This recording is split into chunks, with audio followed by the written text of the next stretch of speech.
Hey guys, tonight we're stepping into the coldest permanently inhabited place on Earth, Yakutia, in Russia's remote Sakha Republic, where the winter air doesn't just bite, it shatters. Picture this, you're standing outside at dawn, the sun barely a pale smudge on the horizon, and the temperature reads -71 degrees Celsius. Your breath doesn't merely fog. It crystallizes instantly into tiny ice needles that tinkle as they fall to the ground, a sound the locals call the whisper of the stars. Your eyelashes have frozen together after a single blink. The moisture in your nostrils has turned to ice, and that exposed patch of skin on your wrist, you've got about 45 seconds before frostbite sets in, maybe less. You probably won't survive this if you treat it like a normal winter, because this isn't winter as you know it. This is a frozen alien world that happens to exist on the same planet as your cozy bedroom. So, before you get comfortable, take a moment to like the video and subscribe, but only if you genuinely enjoy what I do here. Drop a comment letting me know where you're listening from and what time it is in your corner of the world. I always love seeing the global bedtime crew checking in. Now, dim the lights, maybe turn on a fan for that soft background hum, and let's ease into tonight's journey together. You've just arrived in Oymyakon, one of several villages that compete for the title of coldest inhabited place on Earth. The other contender is Verkhoyansk, about 600 kilometers north, but honestly, when you're talking about temperatures that can freeze gasoline solid, the competition feels a bit academic. Both settlements sit in the Sakha Republic, an area roughly the size of India, but with a population smaller than San Antonio, Texas. The vastness here is disorienting. Endless stretches of larch forest, the taiga, interrupted only by frozen rivers that look like highways of cracked glass. Your arrival itself was an ordeal. The nearest major city, Yakutsk, is accessible by plane, but getting from there to Oymyakon meant 2 days on the Road of Bones, a 900-kilometer stretch built by Gulag prisoners in the 1930s. The nickname isn't metaphorical. The permafrost made proper burial impossible. So the remains of those who died during construction were mixed into the roadbed itself. You try not to think about that as the van's suspension groans over the frozen ruts. Your driver, a man named Mikhail who seems to be 70% beard by volume, hasn't spoken in 3 hours. He doesn't need to. The landscape says everything. You are not meant to be here. But people are here, and they've been here for centuries. The Yakut people, or Sakha as they call themselves, have occupied this region since at least the 13th or 14th century, migrating north from the Lake Baikal area.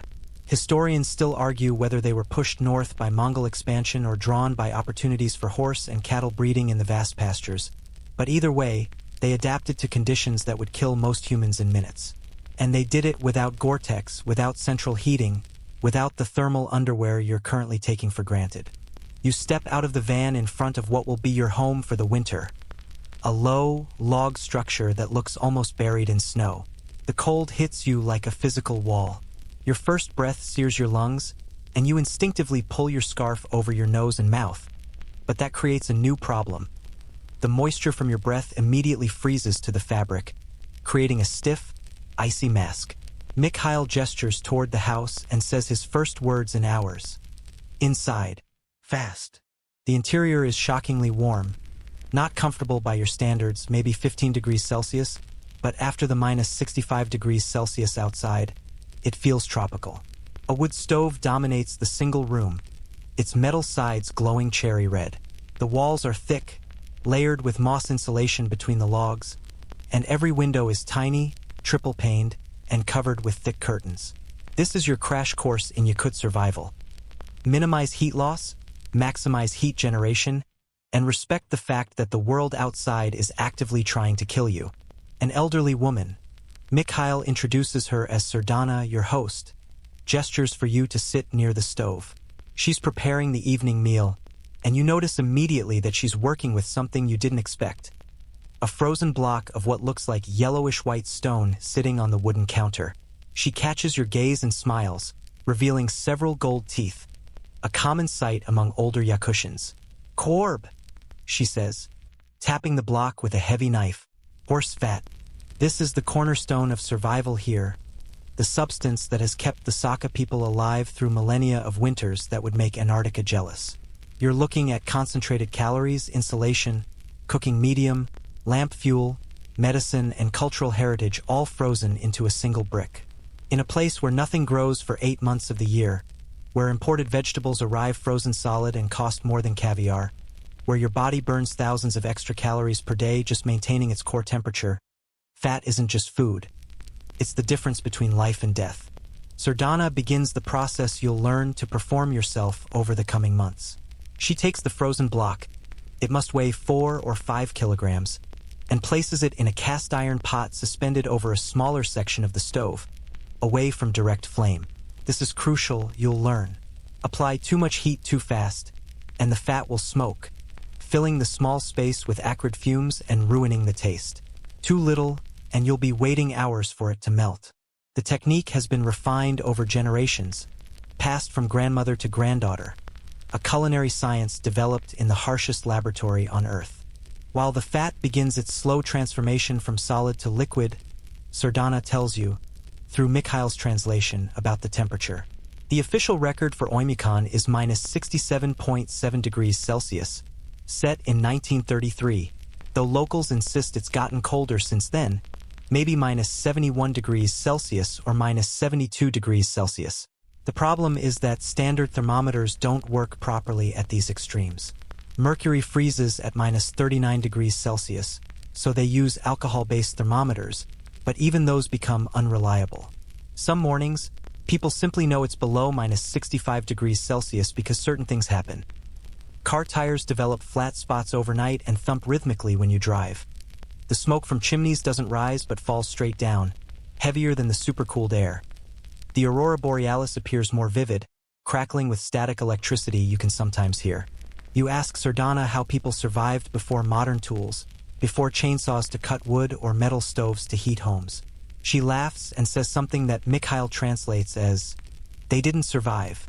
The weak died. The strong became Yakut." It's delivered as a joke, but there's truth beneath it. The Saka people developed one of the most successful cold-weather cultures in human history, but it came at a cost. Infant mortality was high, life expectancy was low, and entire families could perish if they miscalculated their winter stores or lost their livestock to disease. The fat in the pot is beginning to liquefy around the edges, creating a pool of clear, golden oil. The smell fills the room. Rich, slightly gamey, fundamentally animal. It's not unpleasant, exactly, but it's intense. A smell that says survival rather than cuisine. Sardana stirs it with a wooden spoon worn smooth by decades of use, and you notice her hands, scarred, calloused, but moving with absolute precision. These are the hands that have performed this exact action thousands of times, in temperatures that would freeze your fingers solid in minutes. Outside, you hear a sound like a gunshot. You flinch, but neither Sardana nor Mikhail reacts. "Tree," Mikhail explains. The sap freezes and expands, splits the trunk. It happens constantly in deep cold, the forest essentially exploding in slow motion around you. It's one of dozens of phenomena that seem impossible until you experience them. Metal becomes so brittle that tools shatter like glass. Tires become rigid polygons instead of circles. Diesel fuel turns to gel and must be kept running or heated before use. Saliva freezes before it hits the ground, creating tiny ice pellets, and if you happen to cry, from the cold, from frustration, from homesickness, your tears will freeze to your cheeks in painful little beads. But here, inside this small log house, with the stove radiating heat and the fat slowly melting into liquid gold, you're safe. You're learning the first and most important lesson of Yakutian life.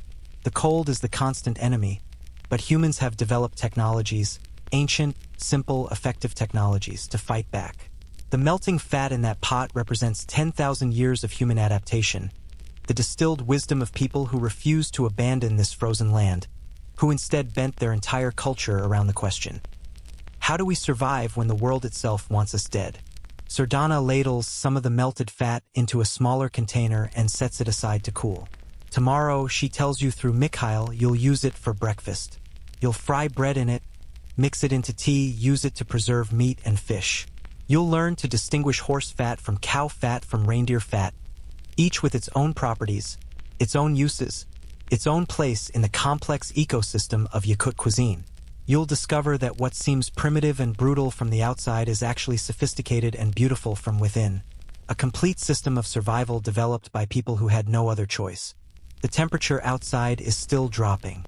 By midnight, it will reach minus 68 degrees Celsius. But you're inside, warm, watching an elderly woman perform an act that her grandmother performed, and her grandmother before that, stretching back through centuries. You're watching frozen fat become liquid life, and you're beginning to understand that you've entered a world where the normal rules don't apply, where survival is a daily achievement, where the simple act of melting fat for cooking oil is a small victory against an impossibly hostile universe. And tomorrow, you'll learn to do it yourself. The thermometer outside reads minus 69 degrees Celsius when you wake, though wake is a generous term for the gradual emergence from sleep that happens when your body realizes it's burning calories faster than usual just to stay alive. Your sleeping area, a platform built above the main floor, closer to the warmest air that rises from the stove, is relatively comfortable under layers of reindeer hide and wool blankets, but your nose is cold, and you can see your breath in the dim morning light. Sardana is already up, has been for hours, stoking the fire that never fully dies because letting it go out would mean hours of work to warm the house again, assuming you survive the process. You climb down and join her for breakfast. Bread fried in yesterday's rendered horse fat, black tea with a spoonful of melted fat stirred in for calories, and frozen slices of raw fish that crack like brittle candy when you bite into them. This is stroganina, and it's weirdly delicious. The fish is so frozen that it doesn't taste fishy, just clean and slightly sweet, and the texture is almost crystalline. Sardana nods approvingly when you take a second piece. Good, Mikhail translates. You need fat. Today, cold work. The cold work turns out to be a trip to check on the family's small herd of Yakutian horses. Stocky creatures that somehow survive outdoors year-round in temperatures that would kill Arabian thoroughbreds in hours. But first, you need to understand what you're actually dealing with when you step outside. Because minus 69 degrees Celsius isn't just very cold. It's a different physical reality.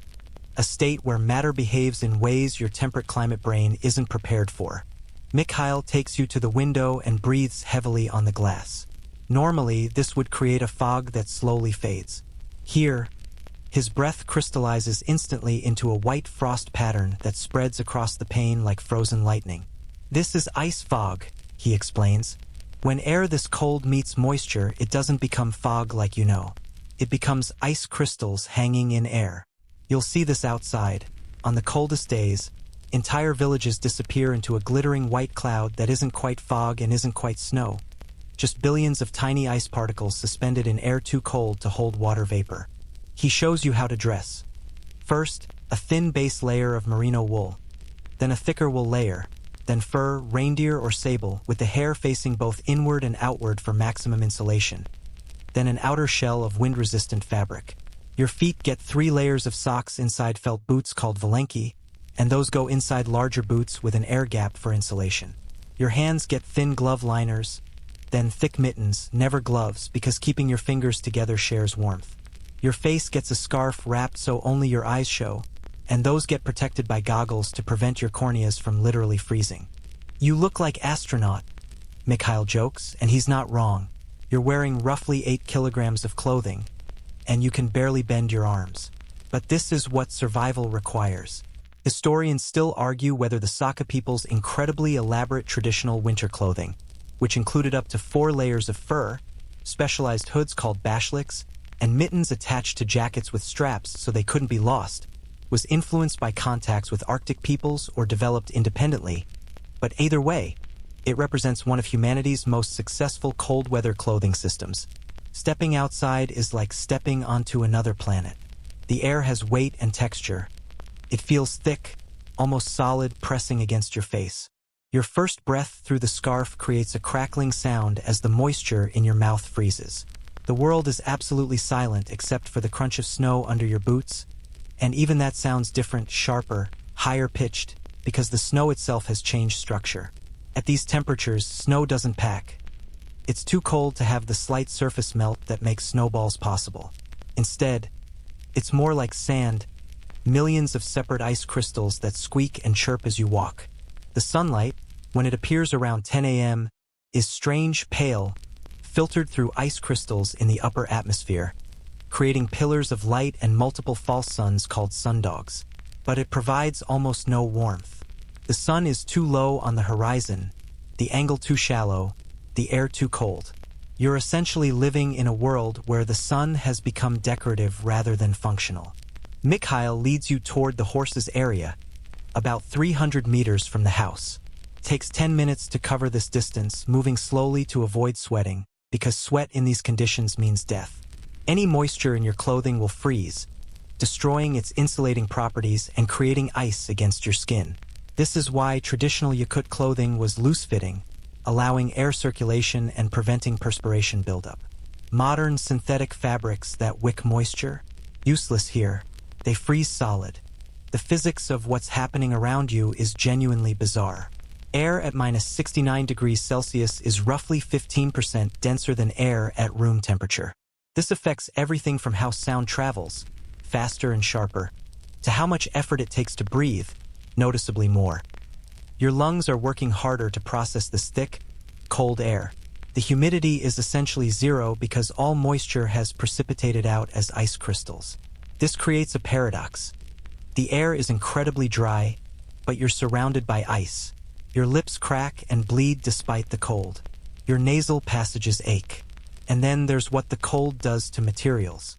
Mikhail taps a metal fence post with his walking stick, and it rings like a bell. A clear, sustained tone that would be impossible in warmer weather. Metal changes, he explains, becomes brittle, very dangerous. He's absolutely right. Steel and iron undergo a transition at extreme cold where their crystal structure shifts, making them prone to catastrophic failure.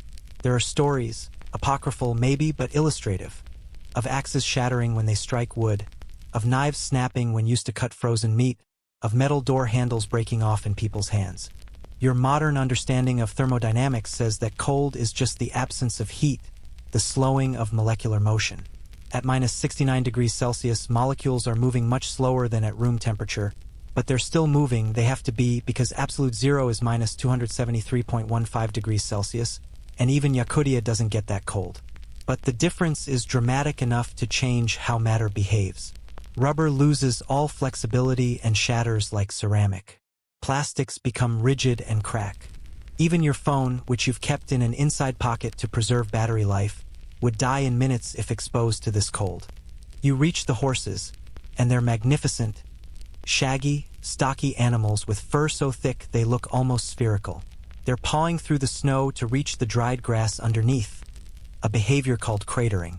Their breath creates clouds of ice fog around their heads, and ice is formed in elaborate patterns on their whiskers and eyelashes, but they seem completely unconcerned. These are Yakutian horses, a breed that has evolved alongside the Saka people for over 2,000 years. They have metabolisms that can shift into a kind of semi-hibernation state in winter, slowing their heart rates and lowering their body temperature while maintaining just enough warmth to survive. Mikhail points to patches on the horses' coats where the hair seems especially thick. They grow winter coat, 10 centimeters deep. Under that layer of fat, 5 centimeters or more. They are made of fat and fur. It's a crude description but accurate. These horses can maintain a comfortable body temperature in -70 degrees Celsius air by essentially wearing their own insulated survival suits. And when they die, whether from age, injury, or calculated culling, that fat becomes the golden resource you saw melting in Sardana's pot last night. But here's the quirky part that makes you appreciate the ingenuity of Yakut survival. The horses aren't just a source of fat after death. In winter, when a horse sweats under its thick coat, that sweat can freeze into ice against its skin, which can be fatal. So Yakut herders traditionally use, wait for it, more fat, rubbed onto the horse's coat in strategic areas, to create a waterproof barrier that prevents sweat from reaching the skin. It's fat all the way down, a circular economy of lipids that keeps both humans and animals alive. The temperature is affecting you now. Despite all your layers, you can feel the cold seeping in. Not painfully, but persistently, like the world is slowly draining your heat. Your fingers and toes are tingling, the first warning sign that you need to move or warm up. Mikhail sees you shifting your weight and nods. We go back. Enough for first day. You must learn cold slowly, or cold will teach you fast. There's that Yakut humor again, dark, practical, rooted in the understanding that this environment doesn't forgive mistakes. On the walk back, Mikhail points out a thermometer mounted on a post. It's a specialized alcohol thermometer calibrated down to -80 degrees Celsius. The red line sits at -69.5 degrees Celsius. This is not bad, he says cheerfully. Last year, we have 5 days below -73 degrees Celsius. The school closed because children's eyelids freezing shut on the walk. Mothers had to use warm fat on cloth to thaw them open. You're not sure if he's joking until you see his expression. Completely serious. That happened. That's the level of cold you're dealing with, where basic bodily functions like blinking become dangerous. Inside, the house feels like a sauna by comparison, though it's still only about 16 degrees Celsius. Sardana has kept the stove going, and there's fresh tea waiting, already enriched with melted fat that floats in golden droplets on the surface. You cradle the cup and feel sensation returning to your fingers. Not painful, not frostbite, just the normal response to cold.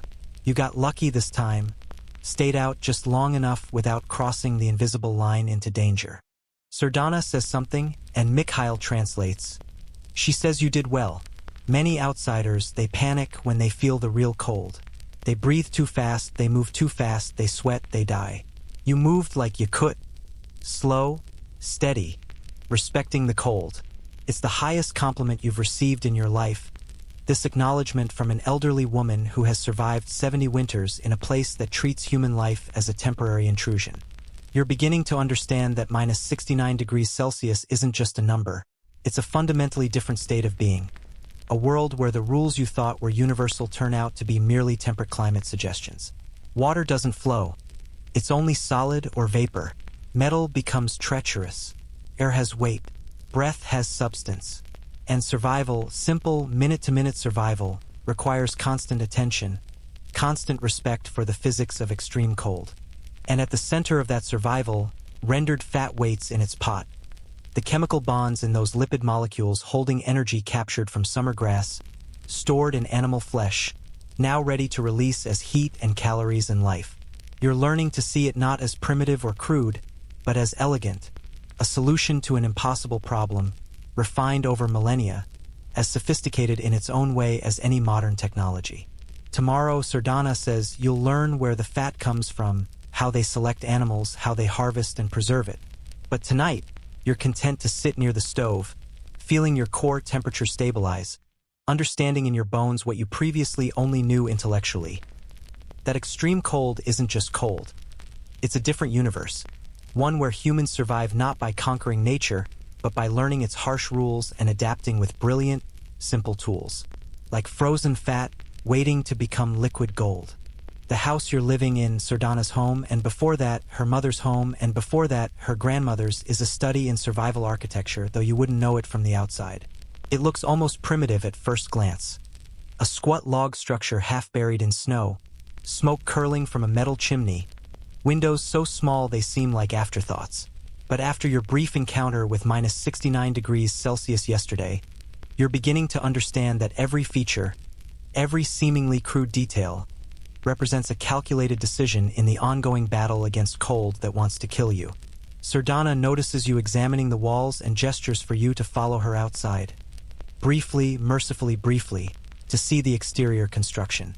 The logs are larch, she explains through Mikhail, because larch contains natural resins that resist rot even in permafrost conditions. They're massive, 40 centimeters thick in places, and they're notched at the corners with joints so tight you can barely see the seams. But the real magic is what you can't see. Between each log, packed into every gap, is a thick layer of moss harvested from the forest. Moss is like fat. Mikhail translates Sardana's words. Everything here comes back to fat, yes? The moss, it holds air, keeps warmth in. Before moss, very old people used horsehair mixed with clay. Before that, just mud and grass. But moss is best. Stays dry, doesn't rot, doesn't compact. You reach out to touch the chinking and find it's frozen solid now, part of the wall's structure. In summer, Sardana says, Families repack the moss where it's degraded, a maintenance task as regular as cleaning gutters in your world. The foundation is even more interesting. There is no basement. Digging down means hitting permafrost within a meter, ground that's been frozen for thousands of years and won't thaw even in summer. Instead, the house sits on posts driven into the permafrost, creating an air gap underneath. This seems counterintuitive. Wouldn't that let cold air circulate under your floor? But it's actually brilliant. If the house sat directly on the ground, heat from inside would gradually thaw the permafrost beneath it, causing the ground to turn to mud, shift, and eventually swallow the structure. The air gap keeps the permafrost frozen and stable. The windows are triple-paned with air gaps between each layer, and they're tiny, maybe 40 centimeters square, because every square meter of glass is a heat loss liability. In the deepest winter, Sardana tells you, families traditionally covered windows entirely with reindeer hides, sacrificing light for warmth. Even now, heavy curtains made from layered felt stay closed most of the time. Light is negotiable, heat is not. Back inside, you examine the stove more carefully. It's a masonry heater, a massive construction of brick and clay that takes up nearly a quarter of the room. Unlike the metal wood stoves you might see in a cabin back home, this one is designed to burn hot and fast, then radiate heat slowly over many hours. The smoke doesn't go straight up and out. It travels through internal channels, warming the brick mass before exiting through the chimney. This means you can burn a large load of wood in the morning and still have warmth at midnight. This style very old, Mikhail says. Yakut people used these for hundreds of years. In the oldest times, before Russian contact, the design was a little different. More like an open hearth with smoke hole in the roof. Very smoky, hard to breathe, but it worked. Women's eyes would get damaged from the smoke. You see old photos, many old Yakut women with eye problems. It's one of those details that humanizes the past. Yes, they survived, but at a cost. Progress isn't always linear, but triple-paned windows and chimneyed stoves are genuine improvements. The sleeping platforms you noticed yesterday are another calculated design. Heat rises, so sleeping areas are elevated, sometimes as much as 2 meters above the main floor. In traditional Balagan, the conical or pyramidal log structures that preceded rectangular houses, these platforms ringed the interior walls with the fire in the center. Families would sleep communally for warmth, often with a favorite horse or cow brought inside on the coldest nights. The animal's body heat added to the overall warmth, and their presence meant they wouldn't freeze to death overnight. Sardana shows you the food storage area, and this is where things get genuinely ingenious. There's a small insulated room, basically a box within a box, that stays just above freezing even when the main room is heated. This is for foods that need to be kept cold but not frozen solid. Fermented mare's milk, certain preserved fish, and containers of rendered fat in active use. For everything else, there's the outdoor storage. A wooden platform raised on posts where frozen fish, frozen meat, and frozen blocks of fat sit under a protective roof. At minus 65 degrees Celsius, there's no need for refrigeration. The world itself is a freezer running at maximum efficiency. But the most fascinating historical detail is the structure that predates all of this. The Uresa and the Balagan, traditional Yakut dwellings that housed people for centuries before Russian influence brought rectangular architecture. The Uresa was a summer dwelling conical, made with birch bark over a wooden frame, portable and lightweight. But the Balagan was the winter stronghold, and it represents one of the most successful cold-weather housing designs in human history. Picture a pyramid or cone made of logs, typically 6 to 8 meters in diameter at the base, sloping up to a smoke hole at the top. The walls are thick, logs laid horizontally and chinked with moss and clay. The entrance is low and offset, creating an airlock effect where cold air falls and warm air stays trapped above. The interior is centered around a hearth, with sleeping platforms around the perimeter. Historians still argue whether the Saka people developed this design independently or adapted it from Mongolian or Tungusic influences, but regardless of origin, it worked spectacularly well. The genius of the Balagan was its shape. The conical or pyramidal structure meant that the volume-to-surface area ratio was optimized, less wall area to lose heat through, compared to a rectangular building of the same interior space. The central fire heated the peak first, and warm air would slowly circulate down to the sleeping platforms. And because the structure was relatively small and compact, a single fire could keep the interior survivable even when outside temperatures dropped to -70 degrees Celsius. Mikhail pulls out his phone and shows you photos from a cultural preservation site where traditional balagans have been reconstructed. They look ancient and primordial, like dwellings from the Stone Age, but they're packed with sophisticated understanding of thermodynamics, airflow, and material science. My grandfather was born in a balagan, Mikhail says. He said it was dark, smoky, sometimes hard to breathe, but it was warm, and warm means alive. The transition from balagan to rectangular houses happened gradually over the 19th and early 20th centuries, influenced by Russian colonization and later Soviet standardization. Some traditional features were lost, like the communal sleeping arrangements that maximized warmth, but others persisted. The masonry heater, the elevated sleeping platforms, the tiny windows, the moss chinking. These are balagan technologies adapted to rectangular architecture. Sardana prepares lunch, and you watch her work in this space that's both kitchen and living room and bedroom and workshop. She moves with absolute efficiency, no wasted motion, because even indoors, energy conservation matters. Every calorie burned moving around is a calorie that needs to be replaced with food, and food in winter means carefully rationed stores. You notice she's wearing multiple layers even inside.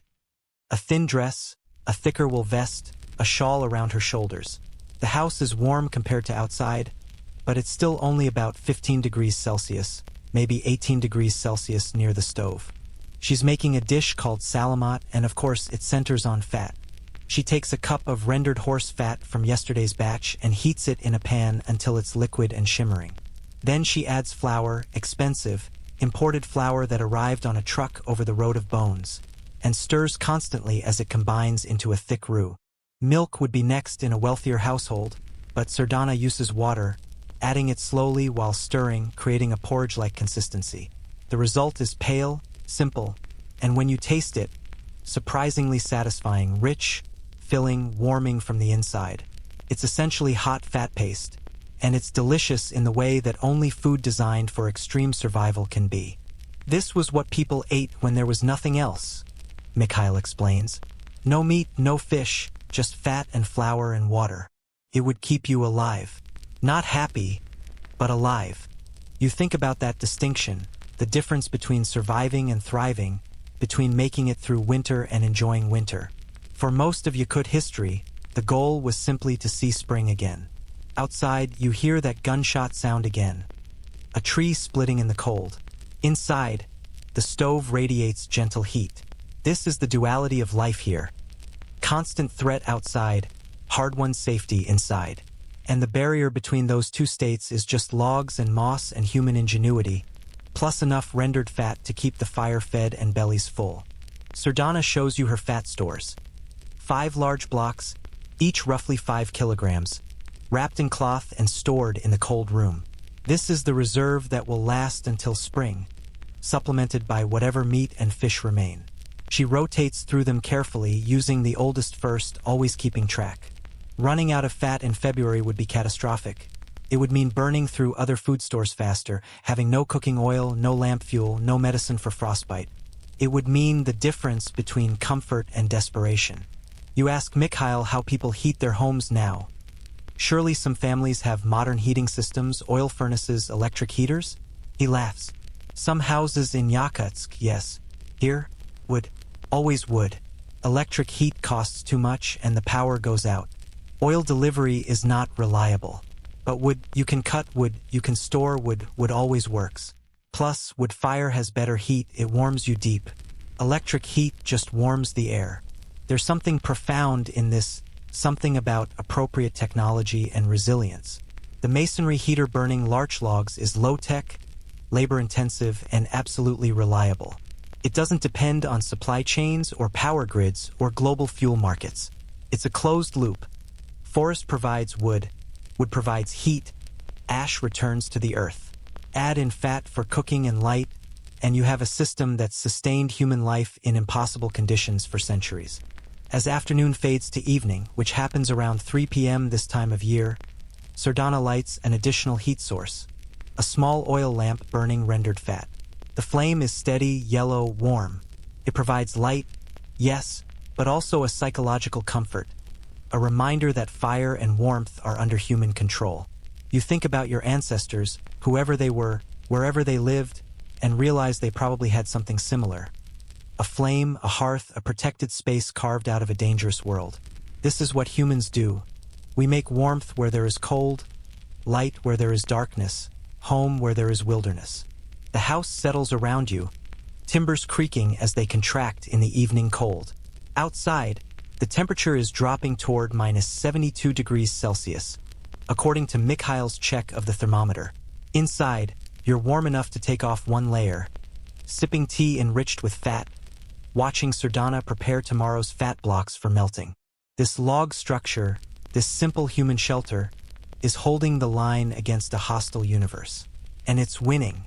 Tomorrow, Sardana says, you'll learn how the fat gets here in the first place, how animals are selected, how the harvest happens, how a family decides which horse or cow must die so that the family can live.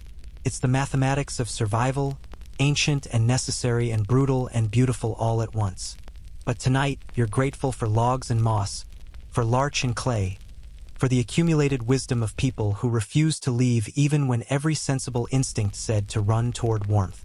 The economics of fat in Yakutia operate on principles that would baffle an outsider but make perfect sense once you've spent a few days at -70 degrees Celsius. Money exists here, of course. Rubles change hands, people have bank accounts, the small shop in the village center accepts credit cards when the internet works. But underneath that modern veneer runs a much older system where value is measured in warmth, calories, and survival capacity. And in that system, fat is the gold standard. Sardana is explaining this to you over breakfast, a meal that consists, predictably, of bread fried in fat, tea with fat, and frozen fish. She gestures to the blocks of horse fat in her cold storage and says something that makes Mikhail chuckle before translating. She says that fat is better than money because you cannot eat money, you cannot burn money for light, and money will not cure frostbite. But fat does all three. She's not entirely joking. In the Soviet era, when state stores were supposed to provide everything but often provided nothing, families survived on what they could raise, hunt, and barter. A family with extra fat could trade it for flour, ammunition, tools, cloth. Even now, though supermarkets in Yakutsk carry everything from olive oil to margarine, traditional rendered animal fat remains the currency of choice for many rural families. It's reliable, it stores indefinitely in these temperatures, and it's multifunctional in ways that cash simply isn't. The fat economy begins with the animals themselves, and in Yakutia that primarily means horses and cattle, with reindeer playing a significant role in the far north. Each animal represents a different kind of resource. Horses, those shaggy, stocky Yakutian horses you saw pawing through snow yesterday, are incredibly hardy, surviving on minimal feed through the winter, but they're also relatively lean compared to cattle. A full-grown Yakutian horse might yield 20 to 30 kilograms of harvestable fat, concentrated around the organs, along the back, and in a thick layer under the skin. Cattle, on the other hand, are higher maintenance but produce more fat per animal, 40 to 60 kilograms from a well-fed cow. The Yakut cattle breed, like the horses, has evolved to survive extreme cold, developing thick coats and the ability to build substantial fat reserves in autumn. But they require more shelter and supplemental feed than horses, making them a more intensive investment. Some families keep both. Wealthier families might have 10 or 15 cattle, while poorer families make do with 2 or 3 horses. Reindeer fat is considered the finest quality, lighter with a milder flavor, melting at a lower temperature than horse or cow fat. It's prized for medicinal purposes and for the most delicate cooking. But reindeer herding is specialized, practiced mainly by the Ivan and Evenki peoples in the northern regions, and reindeer fat is correspondingly expensive. A kilogram of reindeer fat might trade for 3 kilograms of horse fat in the informal economy. Mikhail takes you to visit his cousin Nikolai, who keeps a mixed herd of 12 cattle and 7 horses on land about 5 kilometers from the village. The journey takes nearly an hour in a van whose engine was preheated for 20 minutes before it would start, and whose interior is colder than your refrigerator back home despite the heater running at full blast. Nikolai's property is marked by fences of rough-cut logs and several outbuildings that look like they're slowly being absorbed by snow. Nikolai himself is a block of a man, mid-50s, with the kind of weathered face that speaks to decades of outdoor work in conditions that would hospitalize most people. He welcomes you with a handshake that could crush walnuts and immediately offers tea. You're noticing that tea is the universal first gesture of hospitality here, probably because hot liquid is genuinely life-saving, not just polite. His home is similar to Sardana's but larger, with 2 rooms instead of 1. The main room houses the masonry heater, the kitchen area, and his workspace where he repairs tools and processes hides. The second room is for sleeping and for storing more delicate items that need protection from the main room's smoke and cooking smells. The temperature gradient is noticeable. The main room hovers around 17 degrees Celsius, while the sleeping room is closer to 10 degrees Celsius, cold enough to slow food spoilage but warm enough to prevent water from freezing.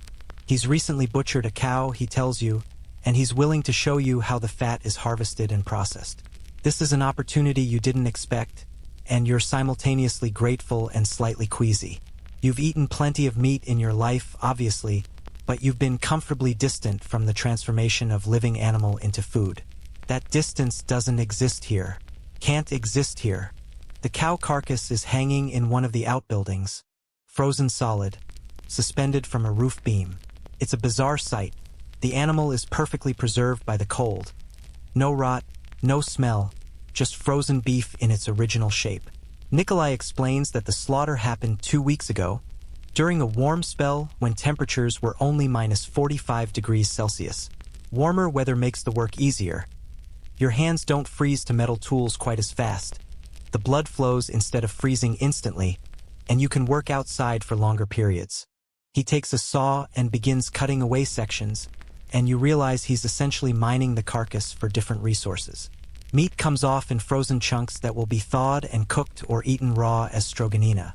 Bones will be boiled for broth, their marrow extracted. Hide has already been removed and is being processed separately for leather. And the fat is what he's really after. There are different types, he explains, showing you each with something approaching reverence. Subcutaneous fat, the layer just under the skin, is thick and creamy white, perfect for rendering into cooking oil. Organ fat, especially the deposits around the kidneys and heart, is richer and considered superior for flavor. Back fat, running along the spine, is prized for its clean taste and high melting point. Even the bone marrow counts as fat, though it's treated separately, often eaten fresh or used in specific dishes. Nikolai hacks away sections with practiced efficiency, and you notice something interesting. Nothing is wasted. Bits of connective tissue that cling to fat deposits get rendered along with everything else. Scraps too small to process separately go into a mixed category that will be rendered for soap or lamp fuel rather than cooking. The entire operation is a masterclass in efficiency, driven by the fundamental rule of survival. Waste nothing, because everything required effort to obtain and everything has value. In the old days, Mikhail translates as Nikolai talks, people would use everything even more. The stomach lining for storage bags, the intestines for sausage casings, the hooves boiled for glue, the tail hair for rope. My grandmother said that a good family could use every single part of a cow except the moo. It's clearly a well-worn family joke, but the truth underneath is real. When you live in a place where supply chains can break down for months and the nearest store might be 2 days' drive away, resourcefulness isn't a virtue, it's survival. The fat chunks go into metal containers, and here's where the temperature does the work for you. No refrigeration needed, no energy spent on preservation. The fat is already frozen harder than concrete, and it will stay that way until spring. Nikolai has a storage shed where blocks of fat from various animals sit stacked like gold bars in a vault, each wrapped in cloth to prevent freezer burn, each labeled with the animal type and the date of harvest. You ask him how he decides which animals to cull. It's a complex calculation, he explains. Age is a factor, older animals that are past breeding prime. Health is another. An animal that seems likely to die during winter anyway gets harvested while it still has value. Fat condition matters enormously. In autumn, animals build up reserves for winter, and the timing of slaughter aims to catch them at peak fat accumulation but before they start burning through those reserves to survive the cold.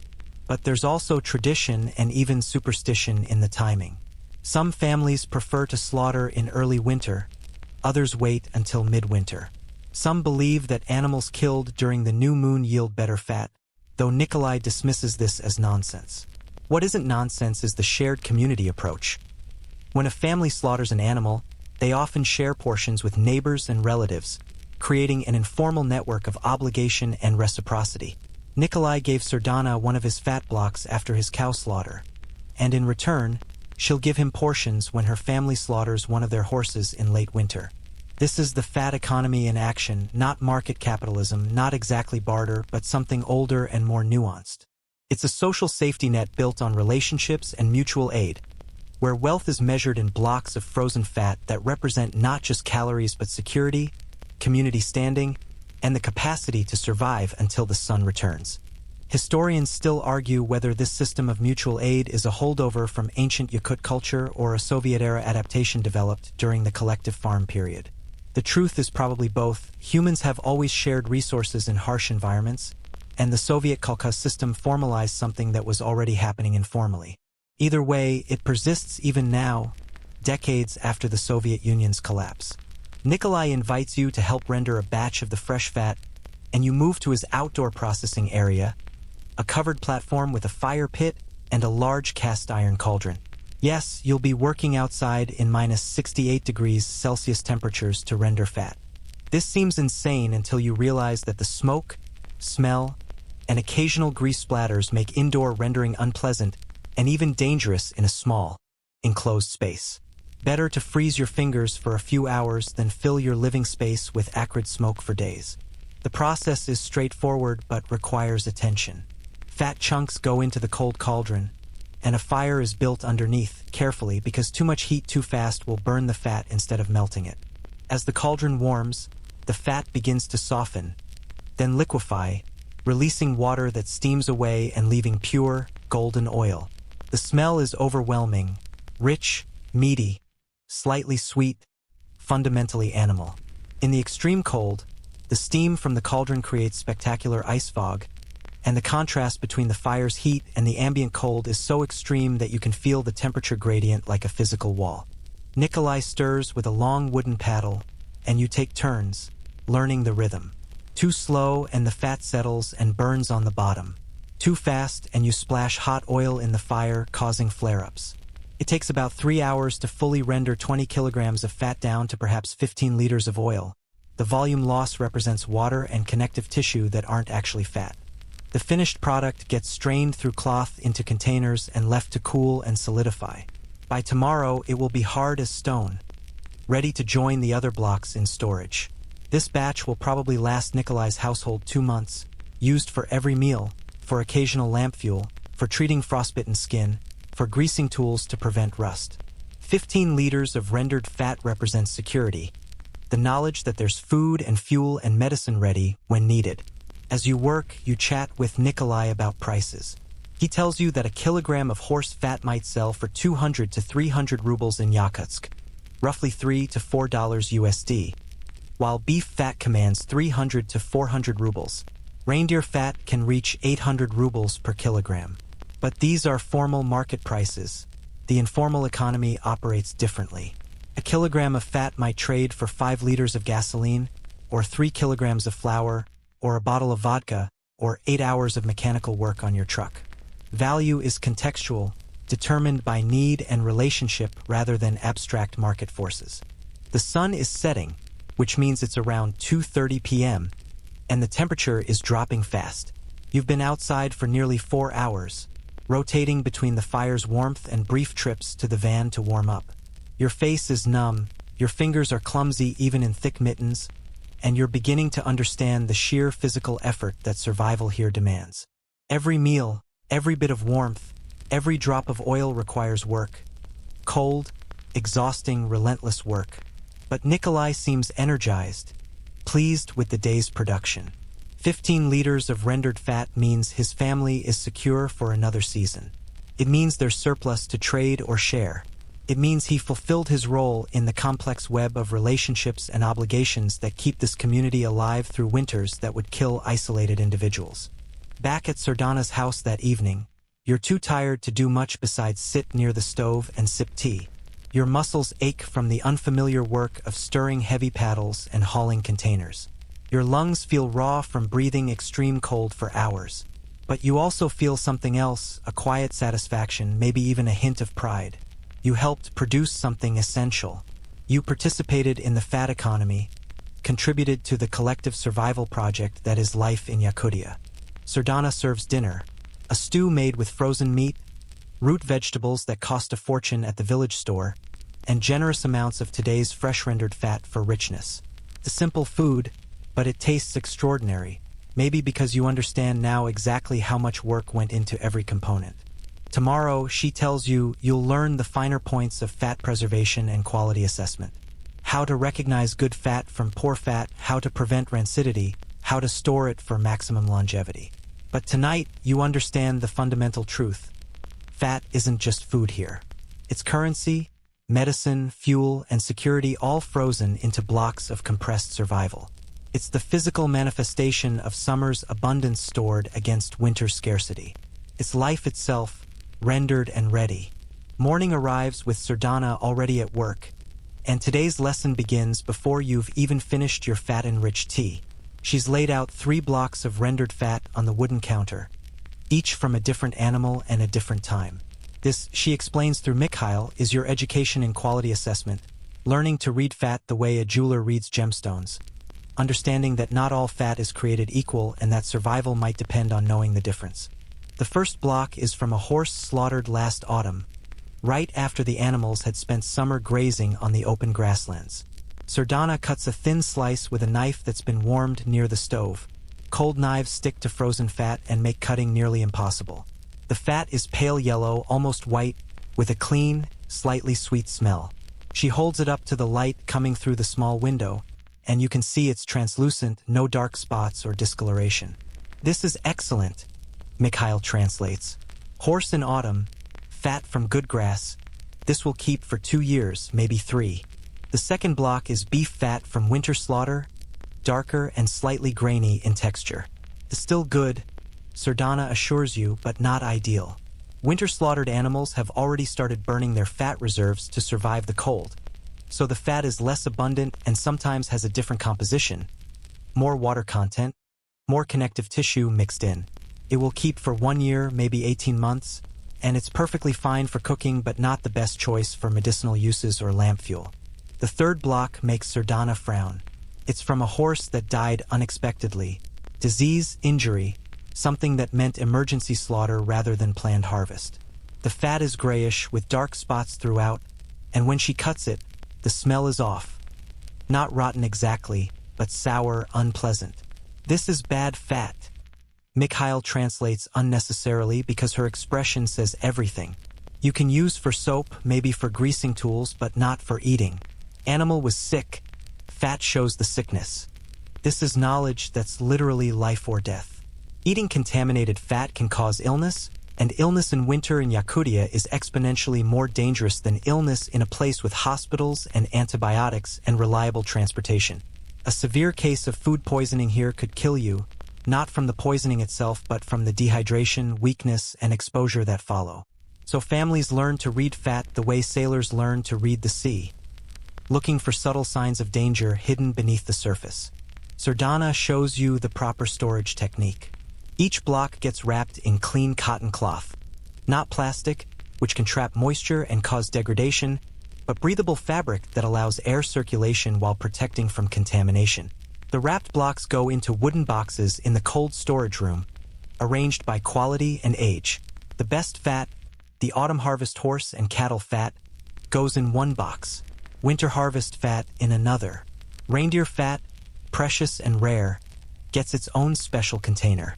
Everything is labeled with charcoal marks indicating the animal type, harvest date, and quality grade.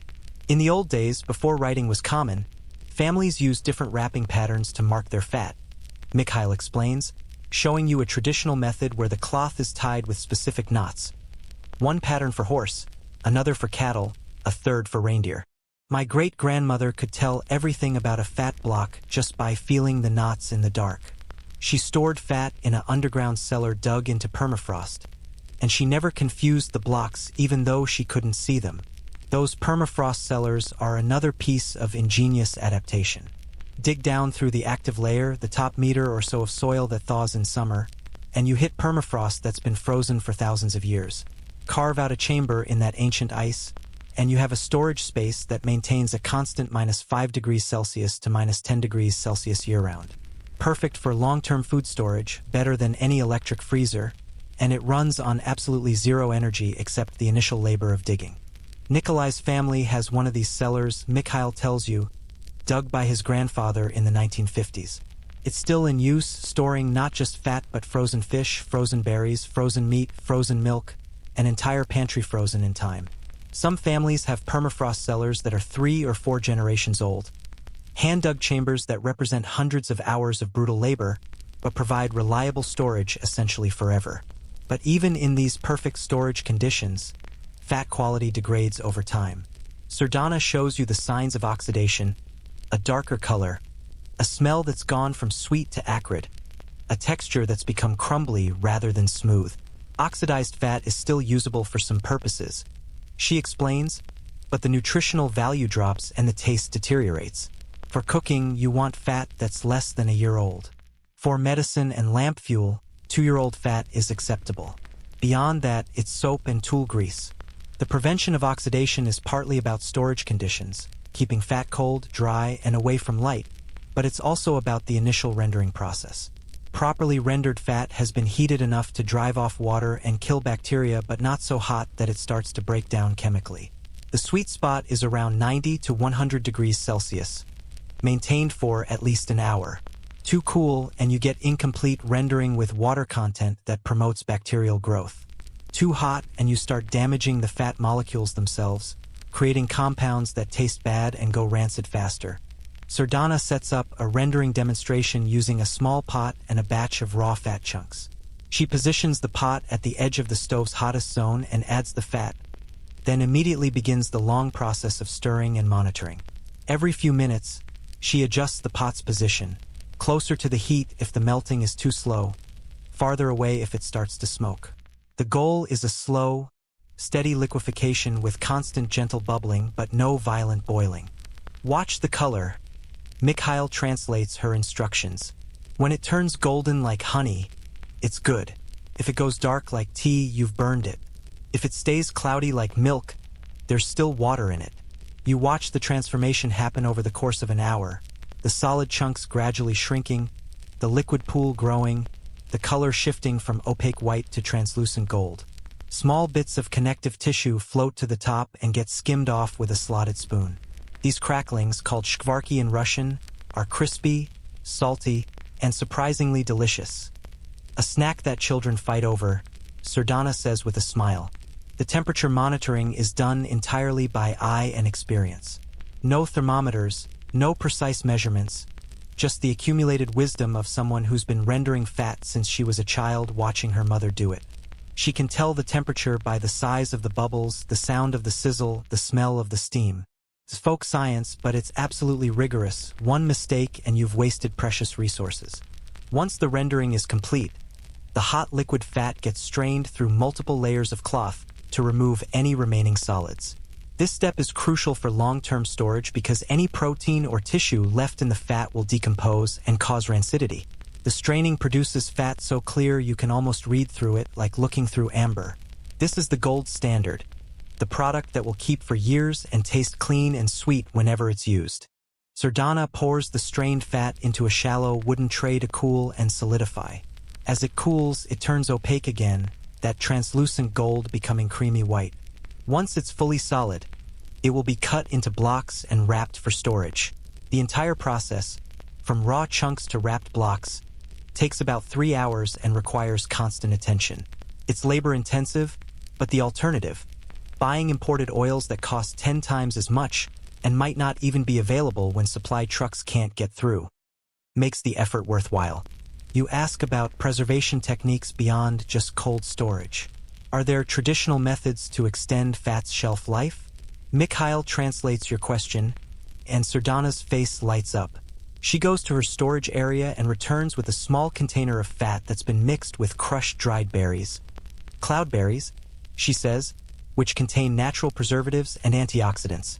The berry's acidity helps prevent oxidation, and the mixture can last up to 4 years in proper storage. It's slightly pink, faintly fruity smelling, and apparently prized for special occasions.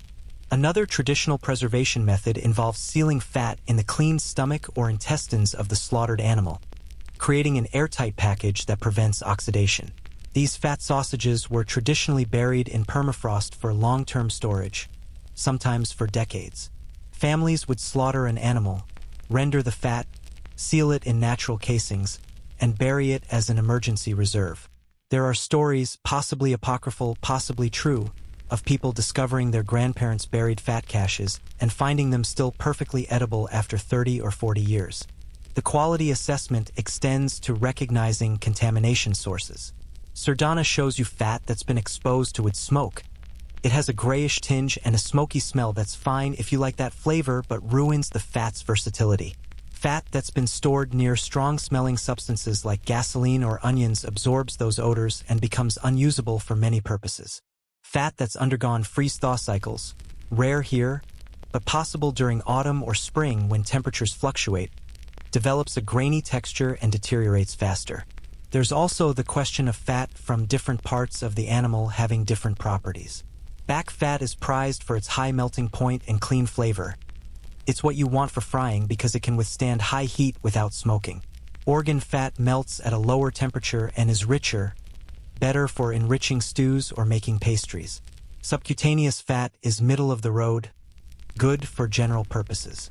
Knowing which fat to use for which purpose is part of the accumulated wisdom that separates an adequate cook from an excellent one.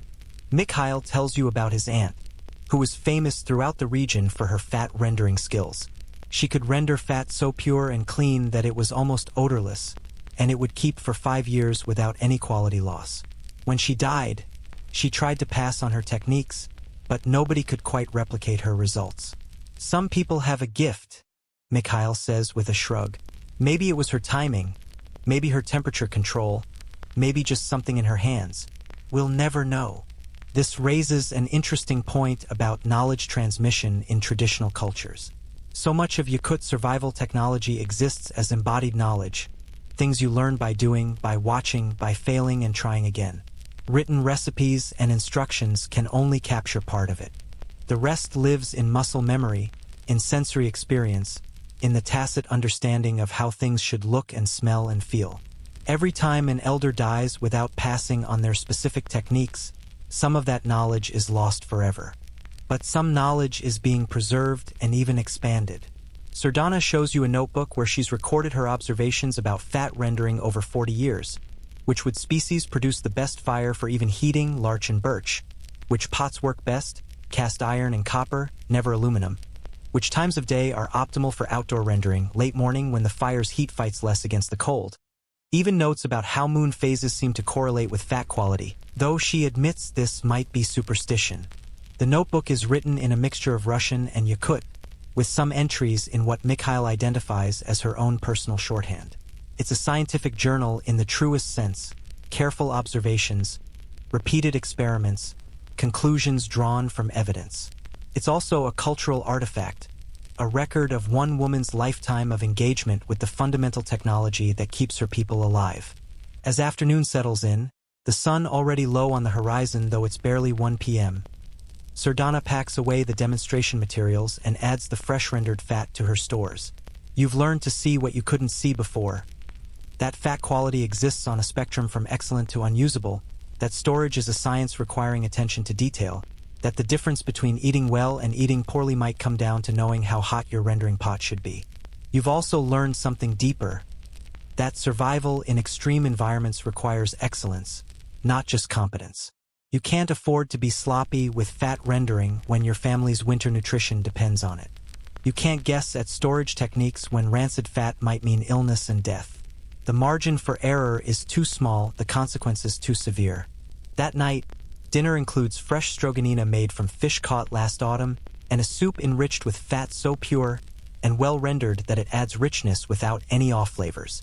Every bite represents not just calories but knowledge, generations of accumulated understanding about how to extract maximum value from limited resources, how to preserve abundance against scarcity, how to transform raw animal tissue into liquid gold that fuels human life through the darkest, coldest months on Earth. Tomorrow, Sardana promises, you'll learn the actual technique of melting frozen fat for daily use. The practical, hands-on process of taking those rock-hard blocks and transforming them into the cooking oil that makes every meal possible. But tonight, you're content to appreciate the complexity hidden in something as simple as a block of white fat, to understand that what looked primitive from the outside is actually sophisticated and precise when you see it from within. The morning is colder than usual. Mikhail checks the outdoor thermometer and reports minus 71 degrees Celsius with the kind of casual tone most people reserve for saying it's raining. Inside, the temperature has dropped to around 13 degrees Celsius overnight, cool enough that you can see your breath when you first wake. Though the stove's heat quickly pushes the air back up to survivable levels, today you're learning the practical, everyday skill that makes life here possible. How to safely and efficiently melt rock-hard frozen fat for cooking without burning down your house, smoking yourself out, or wasting precious fuel. Sardana hands you one of the wrapped fat blocks from storage. This one is horse fat from last autumn's slaughter, premium quality, about 5 kilograms. Unwrapped, it's a pale yellow-white brick, frozen harder than concrete. You tap it with your knuckles and it makes a sound like hitting stone. At minus 71 degrees Celsius outside and only marginally warmer in the storage room, this fat has a consistency closer to marble than food. Your first challenge is simple. Get a piece small enough to work with off this frozen monolith. The technique, Sardana demonstrates, involves a heavy cleaver and a wooden cutting board that's been warmed near the stove. Cold boards will freeze to the fat and make cutting nearly impossible. She positions the cleaver and strikes it firmly with a wooden mallet.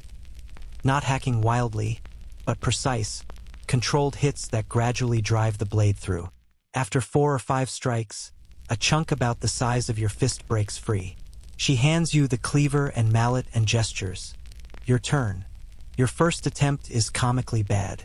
You hit too tentatively and the cleaver barely dents the surface. Second attempt, you overcompensate and nearly send the entire block sliding off the board. Mikhail chuckles and offers advice. Like chopping wood. Firm, straight, don't think too much. Third attempt, you find the rhythm and manage to break off a chunk, though it's irregular and much larger than Sardana's neat portion. She nods approval anyway. You're learning, and learning means mistakes. The chunks of fat go into a cast iron pot, and here's where the real technique begins.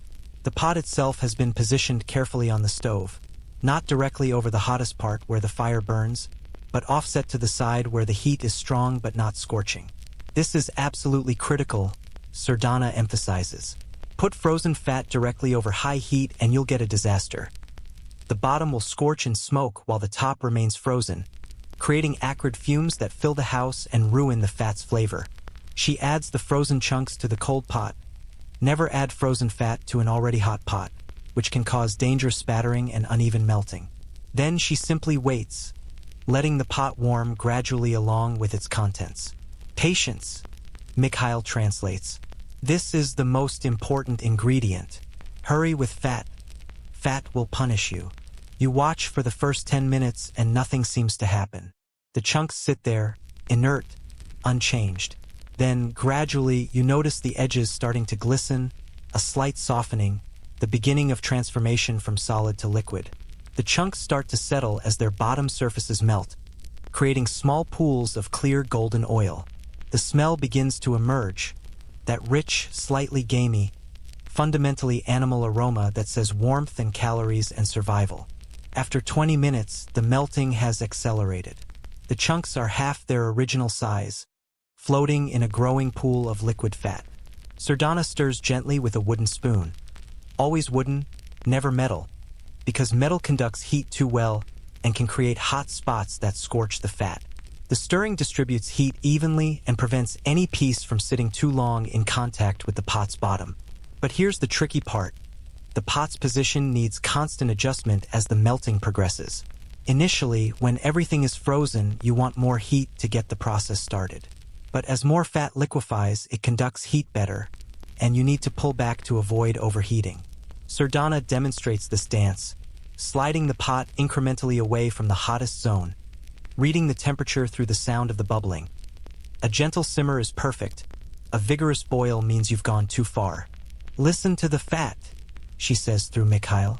It will tell you if it's happy or angry. Happy fat whispers. Angry fat shouts and smokes. It sounds mystical, but it's actually precise observation translated into poetic language. The gentle whisper is the sound of small bubbles of water vapor escaping as the fat renders. The angry shout is the crackling, popping sound of fat that's too hot, beginning to break down and create smoke. You take over the stirring, and immediately you understand why this is considered skilled work. The wooden spoon needs to move constantly but gently, scraping the bottom without disturbing the melt too much. You need to watch the color, that perfect translucent gold, and smell for any hint of scorching. Your arm starts to ache after 15 minutes of constant motion, and you've only processed enough fat for maybe 2 days of cooking. Sardana takes pity on you and resumes the stirring, but she makes you stay close and watch. She points out subtleties you'd missed. Tiny wisps of steam that indicate water content boiling off, which is good. Grayish smoke that indicates the fat is too hot, which is bad. The way the liquid level rises as more chunks melt, requiring you to adjust your stirring technique to accommodate the increasing volume. There's also the question of fuel management. The stove needs to maintain relatively constant heat, which means adding wood at regular intervals. But adding too much wood creates a temperature spike that can scorch your fat. Too little and the melting slows to a crawl, extending the process unnecessarily. Sardana has this calibrated perfectly. She adds 1 piece of split larch every 20 minutes, maintaining a steady temperature that keeps the fat melting at an optimal rate. After 45 minutes, the chunks have completely melted. What remains is clear golden liquid with some small cracklings floating on top, bits of protein and connective tissue that didn't fully render. These get skimmed off with a slotted spoon and set aside for later use. The pure rendered fat is then ladled into a smaller container that sits at room temperature, room temperature here, which is 15 degrees Celsius, where it will cool and solidify into a softer consistency, easier to scoop and portion for immediate cooking needs. This smaller container is the daily use fat, what gets dipped into for every meal. It stays in the main room where it's accessible and relatively soft compared to the rock-hard storage blocks. When it's depleted, you go through this melting process again. In winter, a household of 3 people might go through 1 kilogram of fat every 2 or 3 days, which means rendering sessions happen 2 or 3 times per week. But there are variations on the basic technique depending on what you're planning to do with the fat. For cooking oil that needs to be liquid immediately, say you want to fry bread for breakfast, you can do a quick, hot melt in a smaller pan, accepting that it won't be quite as pure or well rendered, but it'll be ready in 15 minutes instead of an hour. For medicinal fat that will be applied to frostbitten skin, you want the slowest, coolest melt possible to preserve the most delicate compounds, even if it takes 2 hours.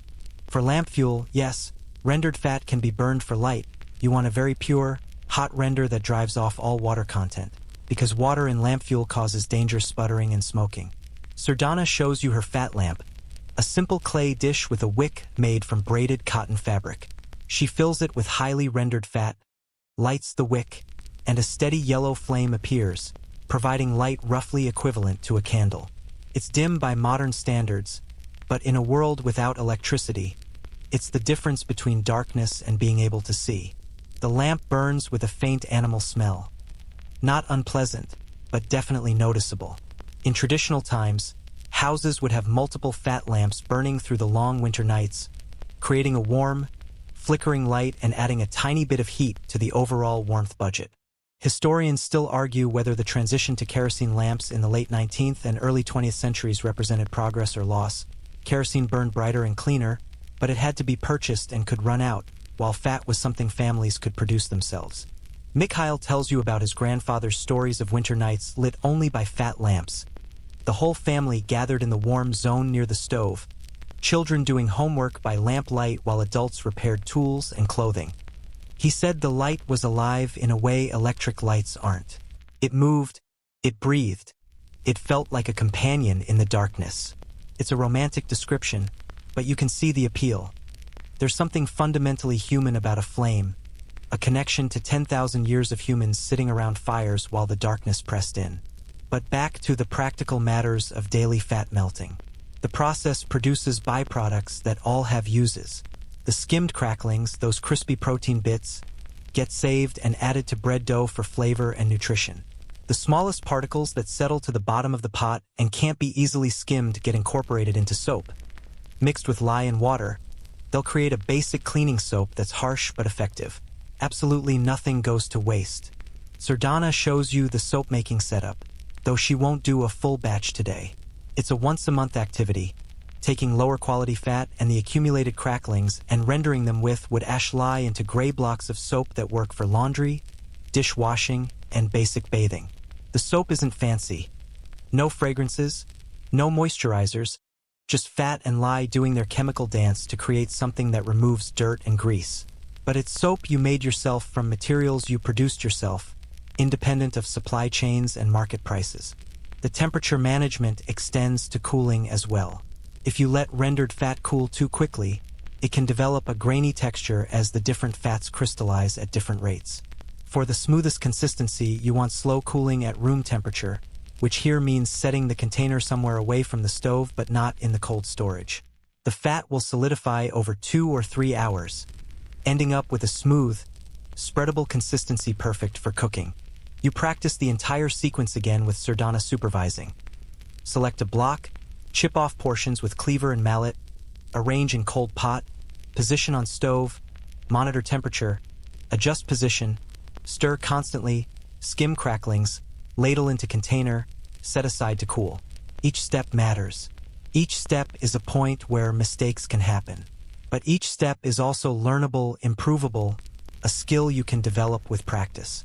By the third repetition, you're starting to develop intuition. You can hear the difference between happy whisper and angry shout. You can see when the pot needs to move away from the heat. You can feel through the wooden spoon when a chunk is about to break apart. It's the beginning of competence, still far from mastery, but enough that you could probably feed yourself without Sardana's constant oversight. That afternoon, you use your own rendered fat to fry bread for a late lunch. The fat heats quickly, shimmers, and the bread hits it with a satisfying sizzle. The bread fries up golden and crispy, absorbing just enough fat to be rich without being greasy. You've eaten fried bread thousands of times in your life, but this tastes different, better, somehow, because you understand the work that went into every component. The fat you rendered, the bread Sardana baked, the fire you helped maintain, all coming together in a simple but perfect meal. Mikhail watches you eat and grins. Now you are becoming Yakut. When you can melt fat without burning the house down, you can survive winter. It's said as a joke, but like so much Yakut humor, there's absolute truth underneath. The ability to safely and efficiently render fat is genuinely a survival skill here, as important as knowing how to start a fire or recognize signs of frostbite. The sun is already setting, it's 2 p.m., and the temperature is dropping further, down toward what Mikhail predicts will be minus 73 degrees Celsius by midnight. But inside, the stove radiates warmth, the fat lamp flickers peacefully, and the smell of rendered fat hangs in the air like a promise that winter can be survived, one carefully melted kilogram at a time. Sardana starts preparing dinner, and of course it begins with melting fat.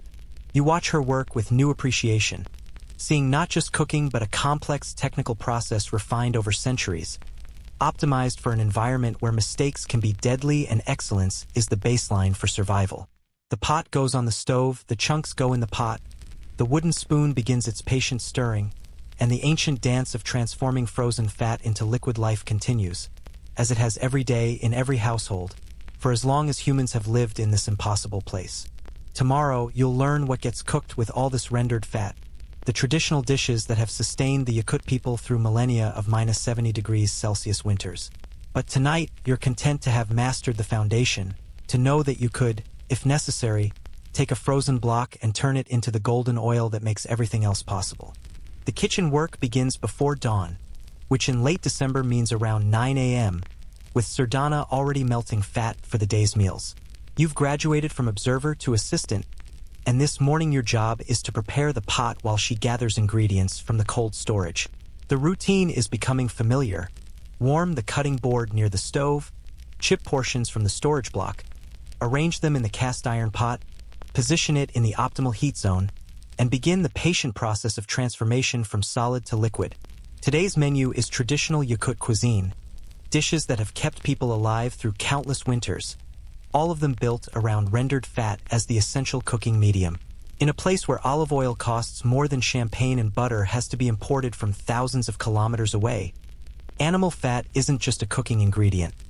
It's the only cooking ingredient, the foundation of every meal, the irreplaceable element that makes food possible. The first dish Sardana prepares is something you've been eating all week without understanding its cultural significance. Salamat, that simple mixture of fat, flour, and liquid that looks like porridge and tastes like survival. But today she's making it the traditional way, the way her grandmother made it, which involves nuances you hadn't noticed in your previous simplified versions. She starts with a full cup of rendered horse fat, about 200 milliliters, heated in a pan until it's completely liquid and just beginning to shimmer.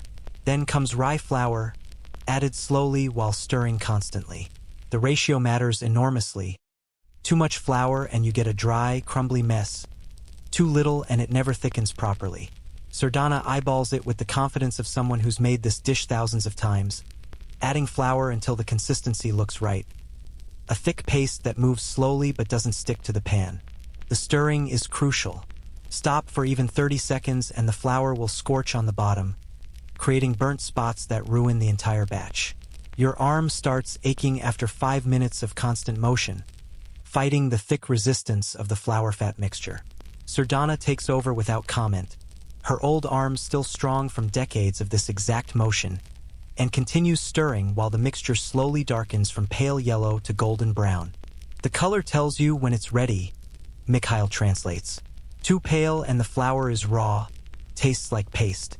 Too dark and it's burnt, bitter. You want the color of, what is the word? Caramel? Yes, like caramel. The comparison is apt. There's a Maillard reaction happening, the same chemistry that makes bread crusts delicious, and timing it correctly transforms simple ingredients into something genuinely appealing. Once the color is right, she adds liquid. Today it's water mixed with a little milk, but traditionally it would be just water or sometimes kumis, fermented mare's milk. The liquid hits the hot fat flour mixture with violent sizzling, and Sardana stirs frantically to incorporate it without creating lumps. This is the moment where technique separates good salamat from mediocre. Add the liquid too fast and you get a lumpy disaster. Too slow and the mixture in the pan overcooks while you're still pouring. The final product is a thick, smooth porridge that steams gently in the bowl. Sardana serves it with a small sprinkle of sugar. A luxury, she notes, that wasn't available in her grandmother's time. You taste it and understand immediately why this dish has endured. It's rich, filling, warming from the inside, coating your mouth with fat that your cold, stressed body craves desperately. Each spoonful is hundreds of calories, pure energy to fuel the metabolic demands of surviving in minus 72 degrees Celsius temperatures. Salamat was what you ate when there was nothing else, Mikhail explains. No meat, no fish, winter stores running low, just fat and flour keeping you alive until spring. My grandmother said there were winters in the 1940s during the war when her family ate salamat twice a day for 3 months. Nothing else, just this. But they survived. Next comes the preparation of stroganina, which you've eaten many times but never prepared yourself. Sardana pulls out a frozen fish, whitefish, caught last autumn through the ice, and it's frozen so solid it could double as a club. The traditional technique involves shaving thin slices from the frozen fish with a sharp knife, creating delicate ribbons of frozen flesh that curl and crack when you touch them. But here's where fat enters the equation in an unexpected way. The knife blade needs to be treated with fat before you start cutting. Sardana rubs a small amount of rendered fat onto the blade, creating a thin coating that prevents the frozen fish from sticking. Without this preparation, the knife would grab and tear instead of slicing cleanly. It's a tiny detail, easily overlooked, but it transforms the task from frustrating to functional. The stroganina slices get arranged on a wooden board and served immediately. You don't want them to warm up and become soft. They're eaten frozen, dipped in a mixture of salt and pepper, and the texture is extraordinary. Crispy crunchy at first, then slowly melting on your tongue, the fish flavor emerging as your mouth warms the frozen flesh. It's like nothing you've ever experienced, sashimi's Arctic cousin, and it works precisely because the fish is so frozen that texture and flavor are temporarily suspended, waiting to be released. For the main meal, Sardana is making a stew called ohogos, and this is where rendered fat shows its versatility. She starts with a generous amount of fat in the bottom of a large pot, maybe half a cup, and heats it until it's shimmering. Then in goes meat. Chunks of horse, beef, and a little preserved reindeer, all frozen solid and cut into rough cubes. The meat hits the hot fat with explosive sizzling, and immediately the house fills with the smell of browning protein. This browning step is important, Mikhail explains. It's not traditional in the oldest versions of the dish. Those involve just boiling everything together, but it adds flavor complexity that transforms simple stew into something special. The meat chunks need to be turned carefully, developing a golden brown crust on all sides without burning. This requires high heat, which is only possible because horse fat has a high smoke point. Try this with butter and you'd fill the house with acrid smoke.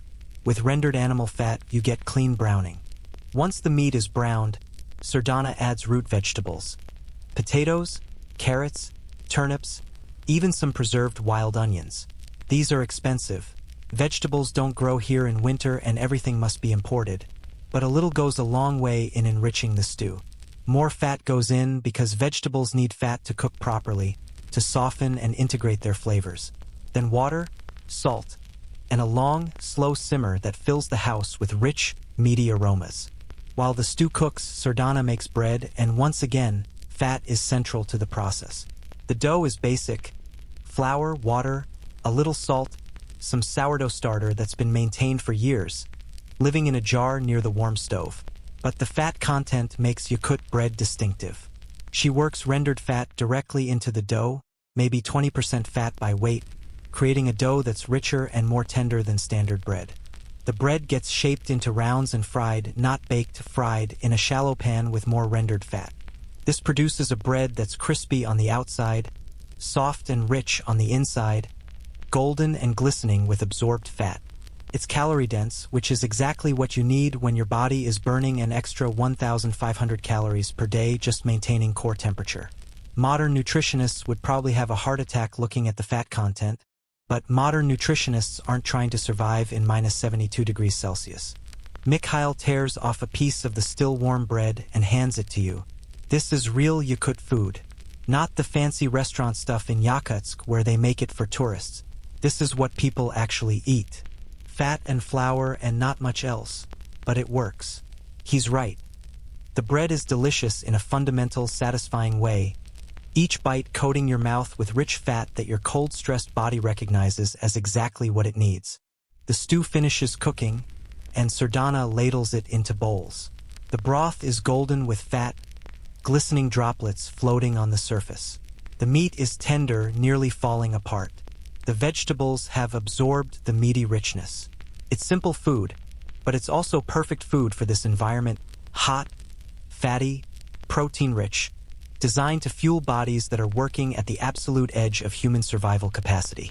You eat slowly, savoring each bite, and Sardana tells stories through Mikhail's translation. Stories of winters when the fat ran low and families had to carefully ration every gram. Stories of hunting parties that killed a moose and rendered so much fat they could trade it for flour and ammunition. Stories of her grandmother making soap from rancid fat during the war years, when nothing could be wasted, when survival was measured in grams of fat per day. You know what the old people say? Mikhail translates. They say fat has a memory. Fat from a happy animal, well-fed and calm when slaughtered, that fat tastes better and keeps people healthy. Fat from a stressed animal, sick or frightened, that fat carries the sickness into people who eat it. My grandfather absolutely believed this. He would never slaughter an animal that seemed upset or scared. Always calm, always quick, always respectful. It sounds like superstition, but there's actually some science supporting it. Stress hormones in animals do affect fat composition, and the nutritional quality of animal fat directly reflects what the animal ate. A horse that spent summer grazing on diverse wild grasses will produce fat with a different fatty acid profile than one fed only hay. The Yakut people couldn't measure omega-3 ratios or vitamin content, but they could taste the difference and observe the health effects over generations. For dessert, and yes, there's dessert, Sardana makes a simple but ingenious treat: frozen cloudberries mixed with rendered reindeer fat and a tiny amount of sugar. The berries were preserved whole in permafrost, so they're still intact, and when mixed with the fat and sugar, they create something like a rustic ice cream, rich and fruity and cold. The reindeer fat is lighter than horse or beef fat, with a more delicate flavor that complements the tart berries beautifully. You taste it and experience something that surprises you. This is genuinely delicious. Not just survival food, but actual cuisine, thoughtfully prepared and balanced. The richness of the fat is cut by the berry tartness. The cold temperature is welcome after the hot stew, and the combination feels celebratory rather than desperate. This is what we ate at weddings, Sardana says, her eyes distant with memory. And at Isiak, the summer festival. Special occasions. My grandmother would save her best berries and her finest reindeer fat all year, just to make this for celebrations. Food is culture, food is memory, food is connection to the past and the community. It's all wrapped up in these simple dishes based on rendered fat. The afternoon slips into evening, and Sardana is already thinking about tomorrow's meals. More fat will need to be melted, more dishes prepared. The cycle is endless, daily, essential. But it's also meditative, almost ritualistic. The same motions repeated, the same ingredients transformed, the same techniques applied, day after day, year after year, generation after generation. Mikhail mentions that in Yakutsk, there are restaurants now that serve traditional Yakut cuisine, but it's sanitized, made palatable for outsiders and urban Yakutians who've lost touch with their roots. They use less fat, add more vegetables, serve smaller portions. It's Yakut-inspired rather than Yakut authentic. The real food, the survival food, the dishes that actually kept people alive through minus 70 degrees Celsius winters, those are still made in houses like Sardana's by people who remember or were taught by people who remember. You help clean up after the meal, and even this involves fat. The dishes are wiped with cloth to remove excess fat. Water is precious and has to be melted from snow or ice, so you don't waste it on greasy dishes. The cloth gets saved and eventually used as fire starter material because fat-soaked fabric burns hot and long. Then a final rinse with heated water, and even that water gets saved to add to tomorrow's stew, capturing every last bit of nutrition and flavor. As night falls and the temperature drops to minus 73 degrees Celsius, you sit near the stove with a final cup of tea enriched with a spoonful of melted fat. Your body feels warm, satisfied, fueled. You've consumed probably 4,000 calories today, half of them from animal fat, and you don't feel heavy or sick. You feel fortified, ready for whatever the cold might bring. Sardana banks the fire for the night, ensuring there will be coals to restart it in the morning. The fat lamp is extinguished. The house settles into its nighttime temperature gradient. Warm near the ceiling, cool at floor level, cold in the storage areas. You climb to your sleeping platform, burrow under reindeer hides, and reflect on everything you've learned about cooking with fat. It's not just about recipes or techniques. It's about a complete food system adapted to an impossible environment. Every dish is designed to maximize calories, warmth, and nutrition from limited ingredients. Every technique is optimized for fuel efficiency and food safety. Every meal is an act of survival made delicious through generations of refinement. Tomorrow, you'll discover that fat's uses extend far beyond the kitchen, into medicine, light, leather treatment, and even spiritual practice. But tonight, you're grateful for a full belly, a warm bed, and the knowledge that you could, if needed, cook a proper Yakut meal that would keep someone alive through the long, dark, frozen months. You wake to an unusual sound, a low, rhythmic chanting coming from the main room. Dawn is still hours away, but Sardana is awake, sitting near the stove with a small clay lamp burning rendered fat, her voice rising and falling in a language that isn't Russian. Mikhail, who slept in the main room, sees you descending from the sleeping platform and gestures for silence.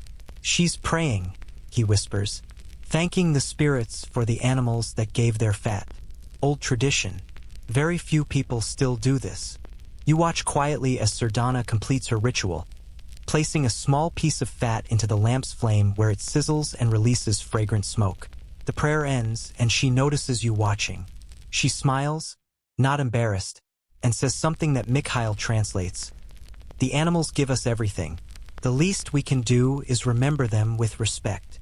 It's your first glimpse into fat's role beyond mere nutrition, into the spiritual and cultural dimensions that elevated it from commodity to sacred substance. After breakfast, yes, bread fried in fat and tea enriched with fat. Sardana brings out a wooden box you haven't seen before. Inside are various containers of rendered fat, but these aren't for cooking. These are medicinal preparations, traditional remedies that have been used for centuries to treat the specific ailments that plague people in extreme cold. This is fat as pharmacy, another dimension of its indispensability. The first container holds fat mixed with crushed pine resin. For frostbite, Mikhail translates as Sardana explains.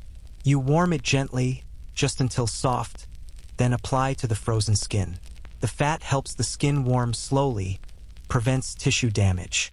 The resin has antiseptic properties, prevents infection. She shows you scars on her own hands, white patches where frostbite once damaged tissue, and explains that without proper treatment with medicated fat, those injuries could have meant lost fingers. The application technique is specific. You don't rub the fat onto frozen skin, which can cause more damage. Instead, you warm the affected area gradually with your own body heat while applying the fat mixture in gentle pats, allowing it to melt onto the skin rather than forcing it. The fat creates a protective barrier that holds in warmth, while the resin works to prevent the bacterial infections that commonly follow frostbite injuries. Another container holds fat mixed with dried herbs, yarrow, Mikhail identifies, and something else he doesn't know the English word for. This preparation is for cracked, wind-burned skin, which is a universal problem here. The extreme cold and zero humidity mean everyone's skin is constantly dried out, cracking and bleeding. Commercial hand creams exist, of course, but they're expensive and have to be imported. Fat-based balm costs nothing and works better in these conditions because it doesn't freeze solid like water-based lotions. Sardana demonstrates by rubbing a small amount onto her hands. The fat melts from her body heat, creating a protective layer that looks slightly greasy but feels immediately soothing. I use this every day, Mikhail says. In winter, without it, my hands would crack and bleed constantly. Very painful, makes work impossible. The old people, my grandparents' generation, their hands were so damaged from years of cold exposure. We have it easier now with this preparation. There's a container of pure reindeer fat set aside specifically for treating respiratory issues. When someone develops a cough or chest congestion, common when you're constantly breathing minus 70 degrees Celsius air, a small amount of reindeer fat is melted and mixed with honey and consumed. It coats the throat, provides calories to fuel the immune system, and the fat's anti-inflammatory properties apparently help with breathing. Historians still argue whether these traditional remedies have genuine pharmacological effects or work mainly through placebo and good nutrition, but Sardana insists that reindeer fat cured her pneumonia when she was a child and no amount of Soviet medicine could convince her otherwise. But the most interesting medicinal use is for treating what Mikhail calls snow blindness in English, though the condition is more complex than that term suggests. The combination of brilliant white snow, low-angle sun, and the reflection of light off ice crystals can damage eyes severely. Traditional treatment involved a fat-based eye salve made from rendered fat mixed with charcoal powder and certain herbs. A tiny amount would be applied to the eyelids, creating a dark, protective barrier that reduced light exposure while the fat's moisturizing properties soothed the damaged tissue. My grandfather went temporarily blind from snow reflection, Mikhail tells you. This was before sunglasses were common here. He couldn't see for 3 days, very frightening. My grandmother treated him with the eye salve and he recovered fully. He wore protective goggles after that. Slitted bone pieces that limited light, but the fat salve saved his vision. Beyond medicine, fat serves as a critical component in leather treatment and preservation. Sardana shows you reindeer hide mittens, boots, and jackets that have been treated with fat to maintain their flexibility in extreme cold. Untreated leather becomes rigid and brittle at minus 70 degrees Celsius, cracking and failing when you need it most. But leather that's been worked with rendered fat stays supple, maintaining its protective properties even in the coldest temperatures. The treatment process involves warming the fat until it's semi-liquid, then working it into the leather by hand, massaging it deep into the fibers. It's exhausting work. Your hands and forearms burn after just a few minutes of kneading fat into stiff leather, but it transforms the material. A pair of boots treated this way will remain flexible and waterproof all winter, while untreated boots would crack and let in deadly cold within weeks. Mikhail shows you his own boots, decades old, patched and resoled multiple times, but still functional because they've been fat-treated every autumn for 30 years. These boots have walked maybe 10,000 kilometers in the cold, he says with obvious pride. They'll probably outlive me, all because of horse fat worked into the leather. The waterproofing aspect is particularly important. In autumn and spring, when temperatures fluctuate, you might step through ice into water. Wet feet in extreme cold means frostbite and possibly death within minutes. Fat-treated leather is significantly more water-resistant than untreated leather, giving you precious extra seconds to get out of the water and remove wet boots before serious damage occurs. Fat even plays a role in tool maintenance. Metal tools left untreated in extreme cold can develop frost buildup from condensation when brought indoors, leading to rust and degradation. The traditional solution is to coat tools with a thin layer of fat, not enough to interfere with function, but enough to create a moisture barrier. Sardana shows you her knives, all coated with a barely visible film of fat, rust-free despite decades of use in humid indoor/frozen outdoor temperature cycling. The lamp fuel application is more sophisticated than you'd initially realized. Different fats burn with different characteristics. Horse fat burns hot and bright but produces more smoke. Reindeer fat burns cleaner but gives less light. Beef fat is middle of the road. For reading or detailed work, reindeer fat is preferred. For general illumination and some additional heat, horse fat is better. Experienced households maintain separate lamps with different fuel types for different purposes. Sardana demonstrates the lamp-making process. The container can be any fireproof dish, clay, metal, even a thick piece of bark formed into a shallow bowl. The wick is critical. It needs to be made from natural fiber that burns slowly, typically cotton or linen, braided tightly to create a stable structure. The wick sits in the fat, partially submerged, and capillary action draws the melted fat up the fiber where it vaporizes and burns. The lamp must be tended, Mikhail explains. The wick burns down and needs trimming. The fat level must be maintained. If you fall asleep and let it go out, you wake to darkness and cold. So someone always stayed awake on the coldest nights, tending the lamps, feeding the fire, making sure the household stayed warm and lit. Usually the grandmother, the oldest woman, because she slept less anyway and had the experience to know when things were going wrong. There's something profound in that image. An elderly woman sitting vigil through the frozen night, keeping the flame alive, maintaining the barrier between her family and the killing cold outside. It's a role that existed in every household, repeated every night, for centuries. The fat lamp was more than illumination. It was a symbol of human persistence, of the refusal to surrender to darkness and cold. Sardana then brings out materials for making soap, and you finally get to see the full process. She takes low-quality fat, pieces that are slightly rancid or have off-colors, and renders them thoroughly. Simultaneously, she's been leaching lye from wood ash by pouring water through it and collecting the runoff. The lye water is caustic, dangerous, capable of burning skin, but it's also the key ingredient in transforming fat into soap. The process is simple chemistry. Fat plus lye plus heat equals soap plus glycerin. Sardana pours the rendered fat into a pot, adds the lye water carefully while stirring constantly, and heats the mixture gently. You can see the reaction happening, the clear fat and clear lye water combining into an opaque, creamy mixture that thickens as it cooks. After about 30 minutes of constant stirring, she pours it into wooden molds to cool and harden. The resulting soap is grayish-brown, rough-looking, with a faint animal smell.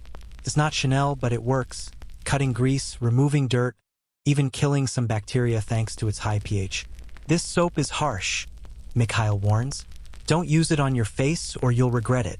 But for laundry, for washing floors, for cleaning tools, it's perfect. And it costs nothing except labor and materials you'd otherwise waste. As afternoon approaches, the sun making its brief, low-angle appearance, Sardana prepares for what Mikhail describes as a special demonstration. Traditional Yakut spiritual practice involving fat. You're witnessing something rare, he emphasizes, something that Soviet authorities once tried to eradicate as primitive superstition, but that survived in secret, passed down through families who refused to forget. Sardana sets up a small outdoor altar, really just a cleared space on a wooden platform. She places offerings, a small bowl of rendered fat, some bread, a cup of kumis, fermented mare's milk, and pieces of cloth tied to branches stuck in the snow. She begins another chant, different from the morning prayer, and places fat into a small fire she's built. This is Mikhail explains quietly, the old Yakut religion, belief in sky spirits and nature forces. She's asking for protection through winter, thanking the spirits for the animals that provided fat, requesting good health for the family. The fat goes to the fire, the smoke carries it to the sky spirits. Very ancient practice, older than anyone knows. You watch the fat melt and burn, creating thick white smoke that rises in the still, frozen air. There's something primordial about it, this offering of precious resources to unseen powers, this acknowledgement that survival depends on forces beyond human control. Whether you believe in the spirits or not, you can't deny the ritual's power, the way it creates meaning and connection in a landscape that's otherwise indifferent to human suffering. The ceremony completes, and Sardana seems satisfied, serene. Back inside, she shows you one final use for fat, as a preservative for other foods. Cooked meat can be stored in jars and covered with a layer of melted fat that solidifies into an airtight seal. The fat prevents oxygen from reaching the meat, stopping bacterial growth and oxidation. Meat preserved this way can last for months, remaining edible and safe when finally opened. She has jars from last spring's slaughter, meat that's been sealed under fat for 8 months and is still perfectly good. She opens one, scrapes away the fat layer, which gets saved and reused, naturally, and reveals meat that looks fresh preserved, ready to be added to stew. It's an ancient preservation technique, used long before canning or refrigeration, and it still works perfectly. As evening settles and the temperature drops toward -74 degrees Celsius, a new record low, Mikhail notes grimly. You sit near the stove reflecting on everything you've learned today. Fat isn't just food or fuel here. It's medicine, preservative, waterproofing, tool protection, spiritual offering, and cultural cornerstone.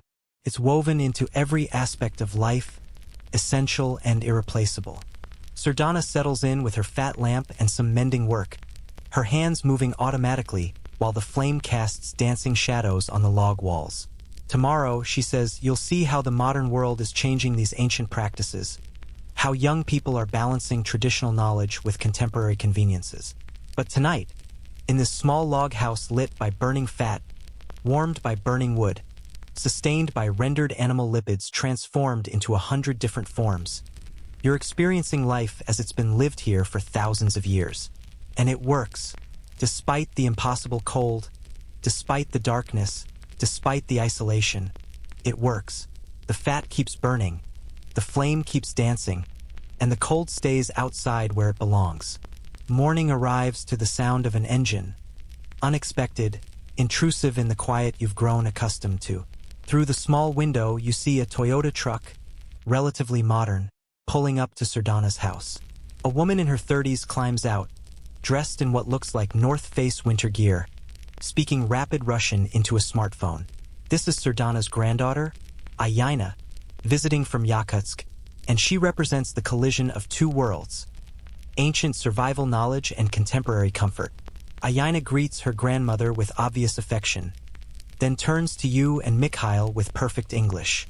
You're the one learning about traditional fat use? Grandmother told me. That's very authentic. There's a hint of amusement in her tone, not mocking exactly, but the gentle condescension of someone who's moved beyond what they see as primitive practices. She works in IT in Yakutsk, she tells you, managing databases for a mining company, and she visits her grandmother monthly to check on her and bring supplies. From the truck, she unloads groceries, packaged bread from a Yakutsk bakery, vegetables that actually look fresh, bottles of vegetable oil, even some cheese and chocolate. "Grandmother, I brought you proper cooking oil," she says in Russian, which Mikhail translates. "You don't need to use animal fat for everything anymore." Sardana accepts the gifts graciously but makes no move to put away her blocks of rendered fat. The two women exchange looks that speak to a long-standing, loving disagreement. Over tea, which Aina drinks plain while you and Sardana still add melted fat to yours, the generational divide becomes clear. Aina represents a growing number of younger Yakutians who've moved to cities, adopted modern conveniences, and view traditional practices with a mixture of respect and relief at having escaped them. She grew up in this very house, she tells you, helping her grandmother render fat, wearing leather treated with animal grease, studying by fat lamplight when the electricity went out. And she couldn't wait to leave. "I love my culture," she says carefully. "I'm proud to be Saka, but I also love central heating and grocery stores and not smelling like horse fat all the time." She laughs, and Sardana smiles but says something sharp in Yakut. Mikhail translates. She says, "You'll remember the horse fat when the supply trucks can't get through and your fancy grocery stores are empty."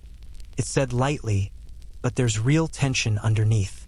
Because Sardana isn't wrong.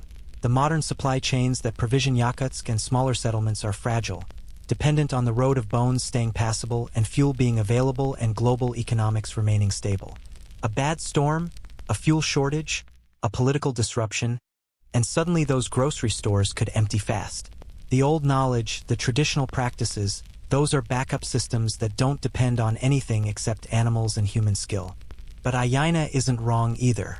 Life in traditional Yakutian style is brutally hard, physically exhausting, with health risks that modern medicine has largely eliminated. Child mortality is no longer 30%. Winters don't regularly claim lives from the village. People aren't going blind from untreated snow glare. Progress is real, and the costs of abandoning some traditional practices have been offset by genuine improvements in quality of life. Aina offers to show you Yakutsk's modernized version of Yakut culture, and you accept. The drive takes 4 hours over frozen roads.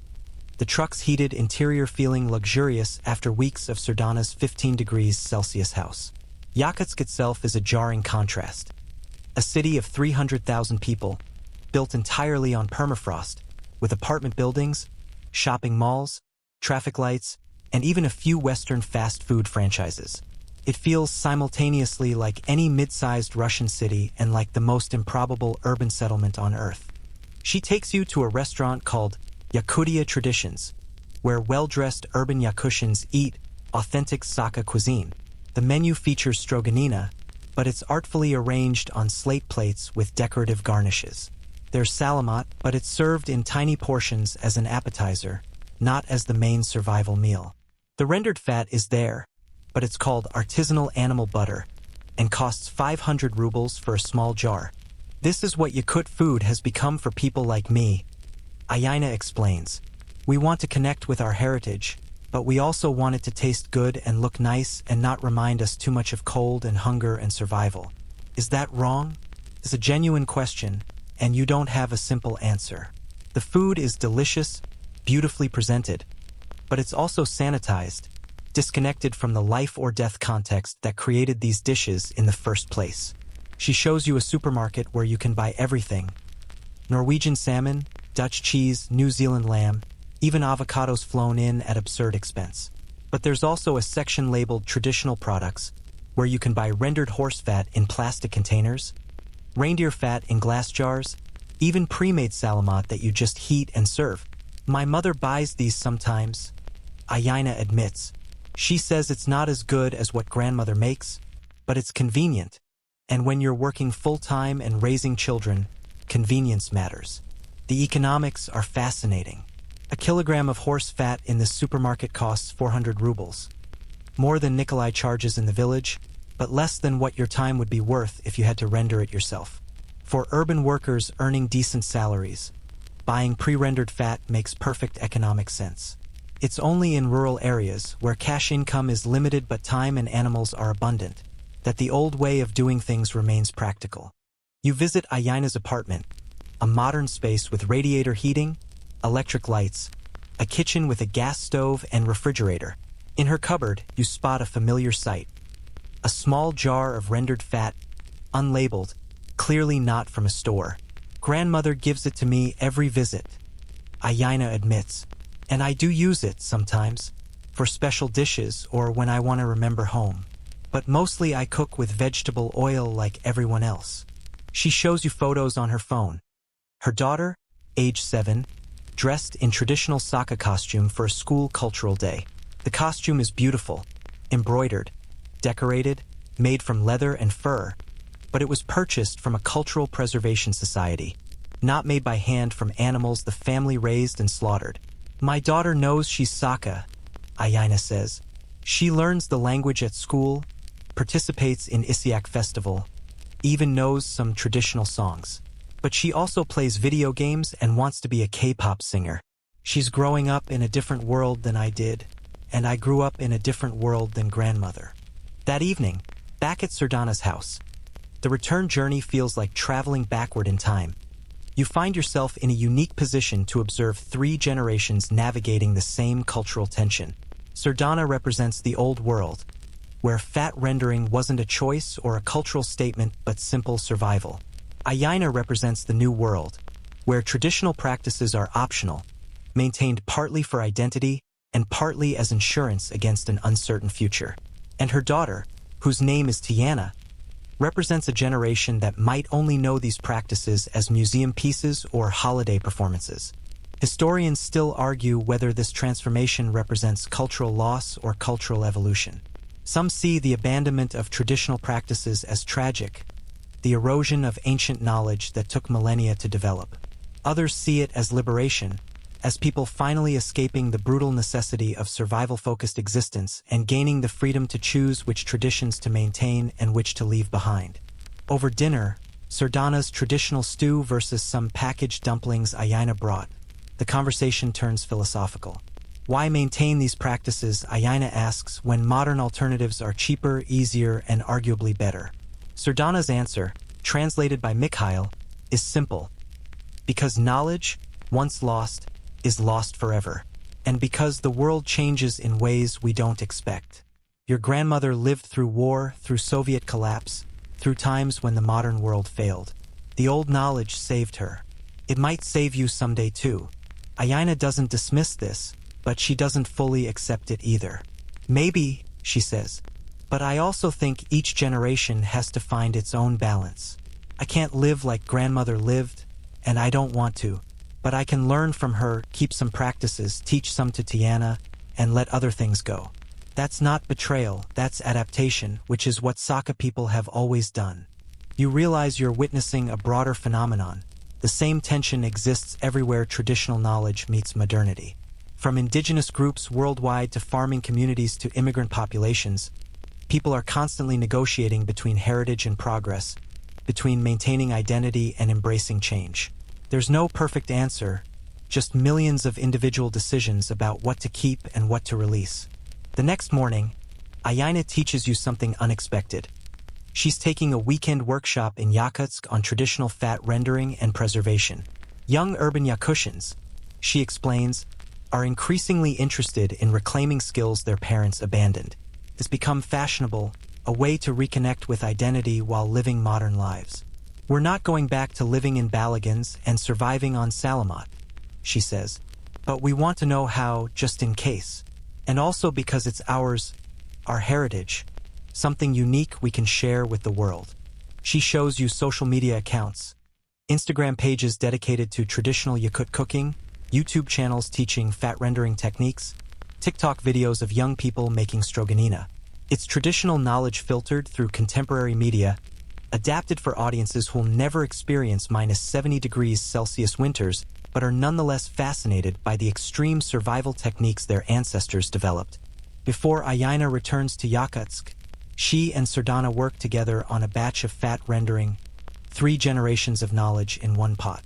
Sardana supervises, correcting Ayana's technique, while Ayana takes photos for her Instagram with captions in both Yakut and English.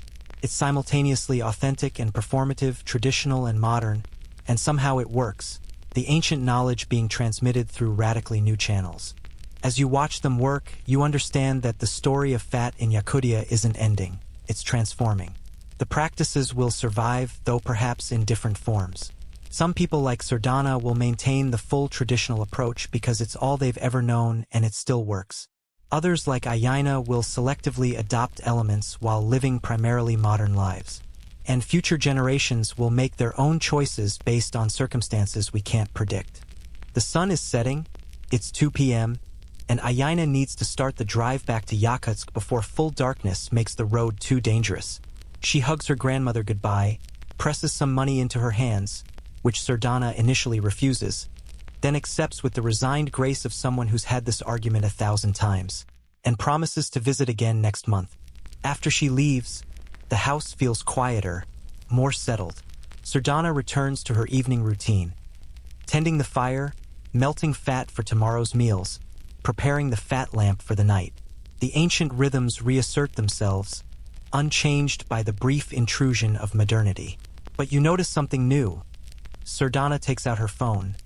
Yes, she has a phone, though she rarely uses it, and looks at the photos Aina sent her. She smiles at the images of them working together, at the Instagram post that's already getting comments from young Yakutians in cities around the world.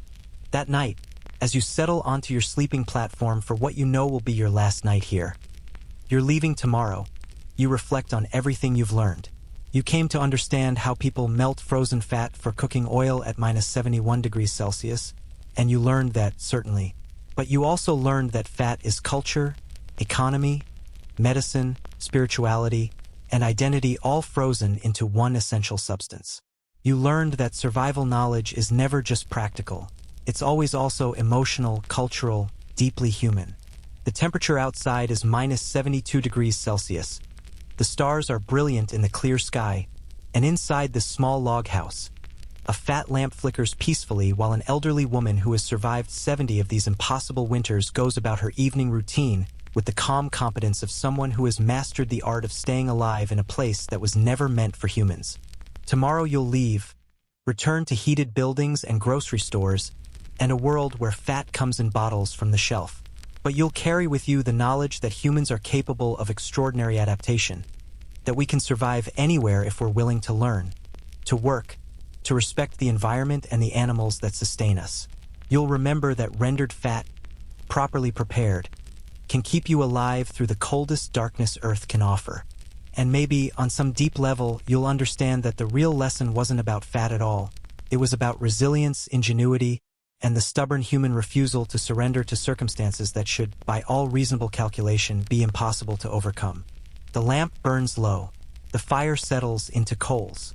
The cold presses against the walls but doesn't penetrate. And somewhere in Yakutsk, Aina is posting her photos to Instagram, connecting traditional knowledge to global audiences, ensuring that even if the practice changes, the memory survives. Let the cold fade now. Let it drift away like smoke from a fat lamp dissolving into winter darkness. You've walked through frozen landscapes, learned ancient skills, felt the weight of survival pressing down like -70 degrees Celsius air. And now it's time to let all of that settle, soften, become just a memory warming you from the inside. Picture yourself one last time in that small log house, but now you're drifting upward, floating gently above it all. The stove's heat becomes distant, comfortable. Sardana's lamp flickers and dims to a soft glow. The walls fade into gentle darkness. You're warm, so warm, wrapped in layers of memory and reindeer hide and the accumulated wisdom of people who made a home in the coldest place on Earth. The fat you learned to render, let it melt completely now, becoming liquid gold, becoming warmth, becoming the soft weight of sleep pulling you down into deep, restful darkness. Every technique, every story, every moment of standing in impossible cold. Let it all transform into something comfortable, something peaceful, something that rocks you gently like a grandmother's lullaby sung in a language older than memory. Outside, the stars whisper their secrets to the frozen taiga. Inside, the fire burns down to embers that glow like distant suns. And you're already halfway into dreams, where the cold can't reach, where rendered fat tastes like sunshine and summer grass, where winter is just a story someone told you once, long ago, in a voice that loved you enough to help you survive. The lamp goes out. The darkness is soft, friendly, warm.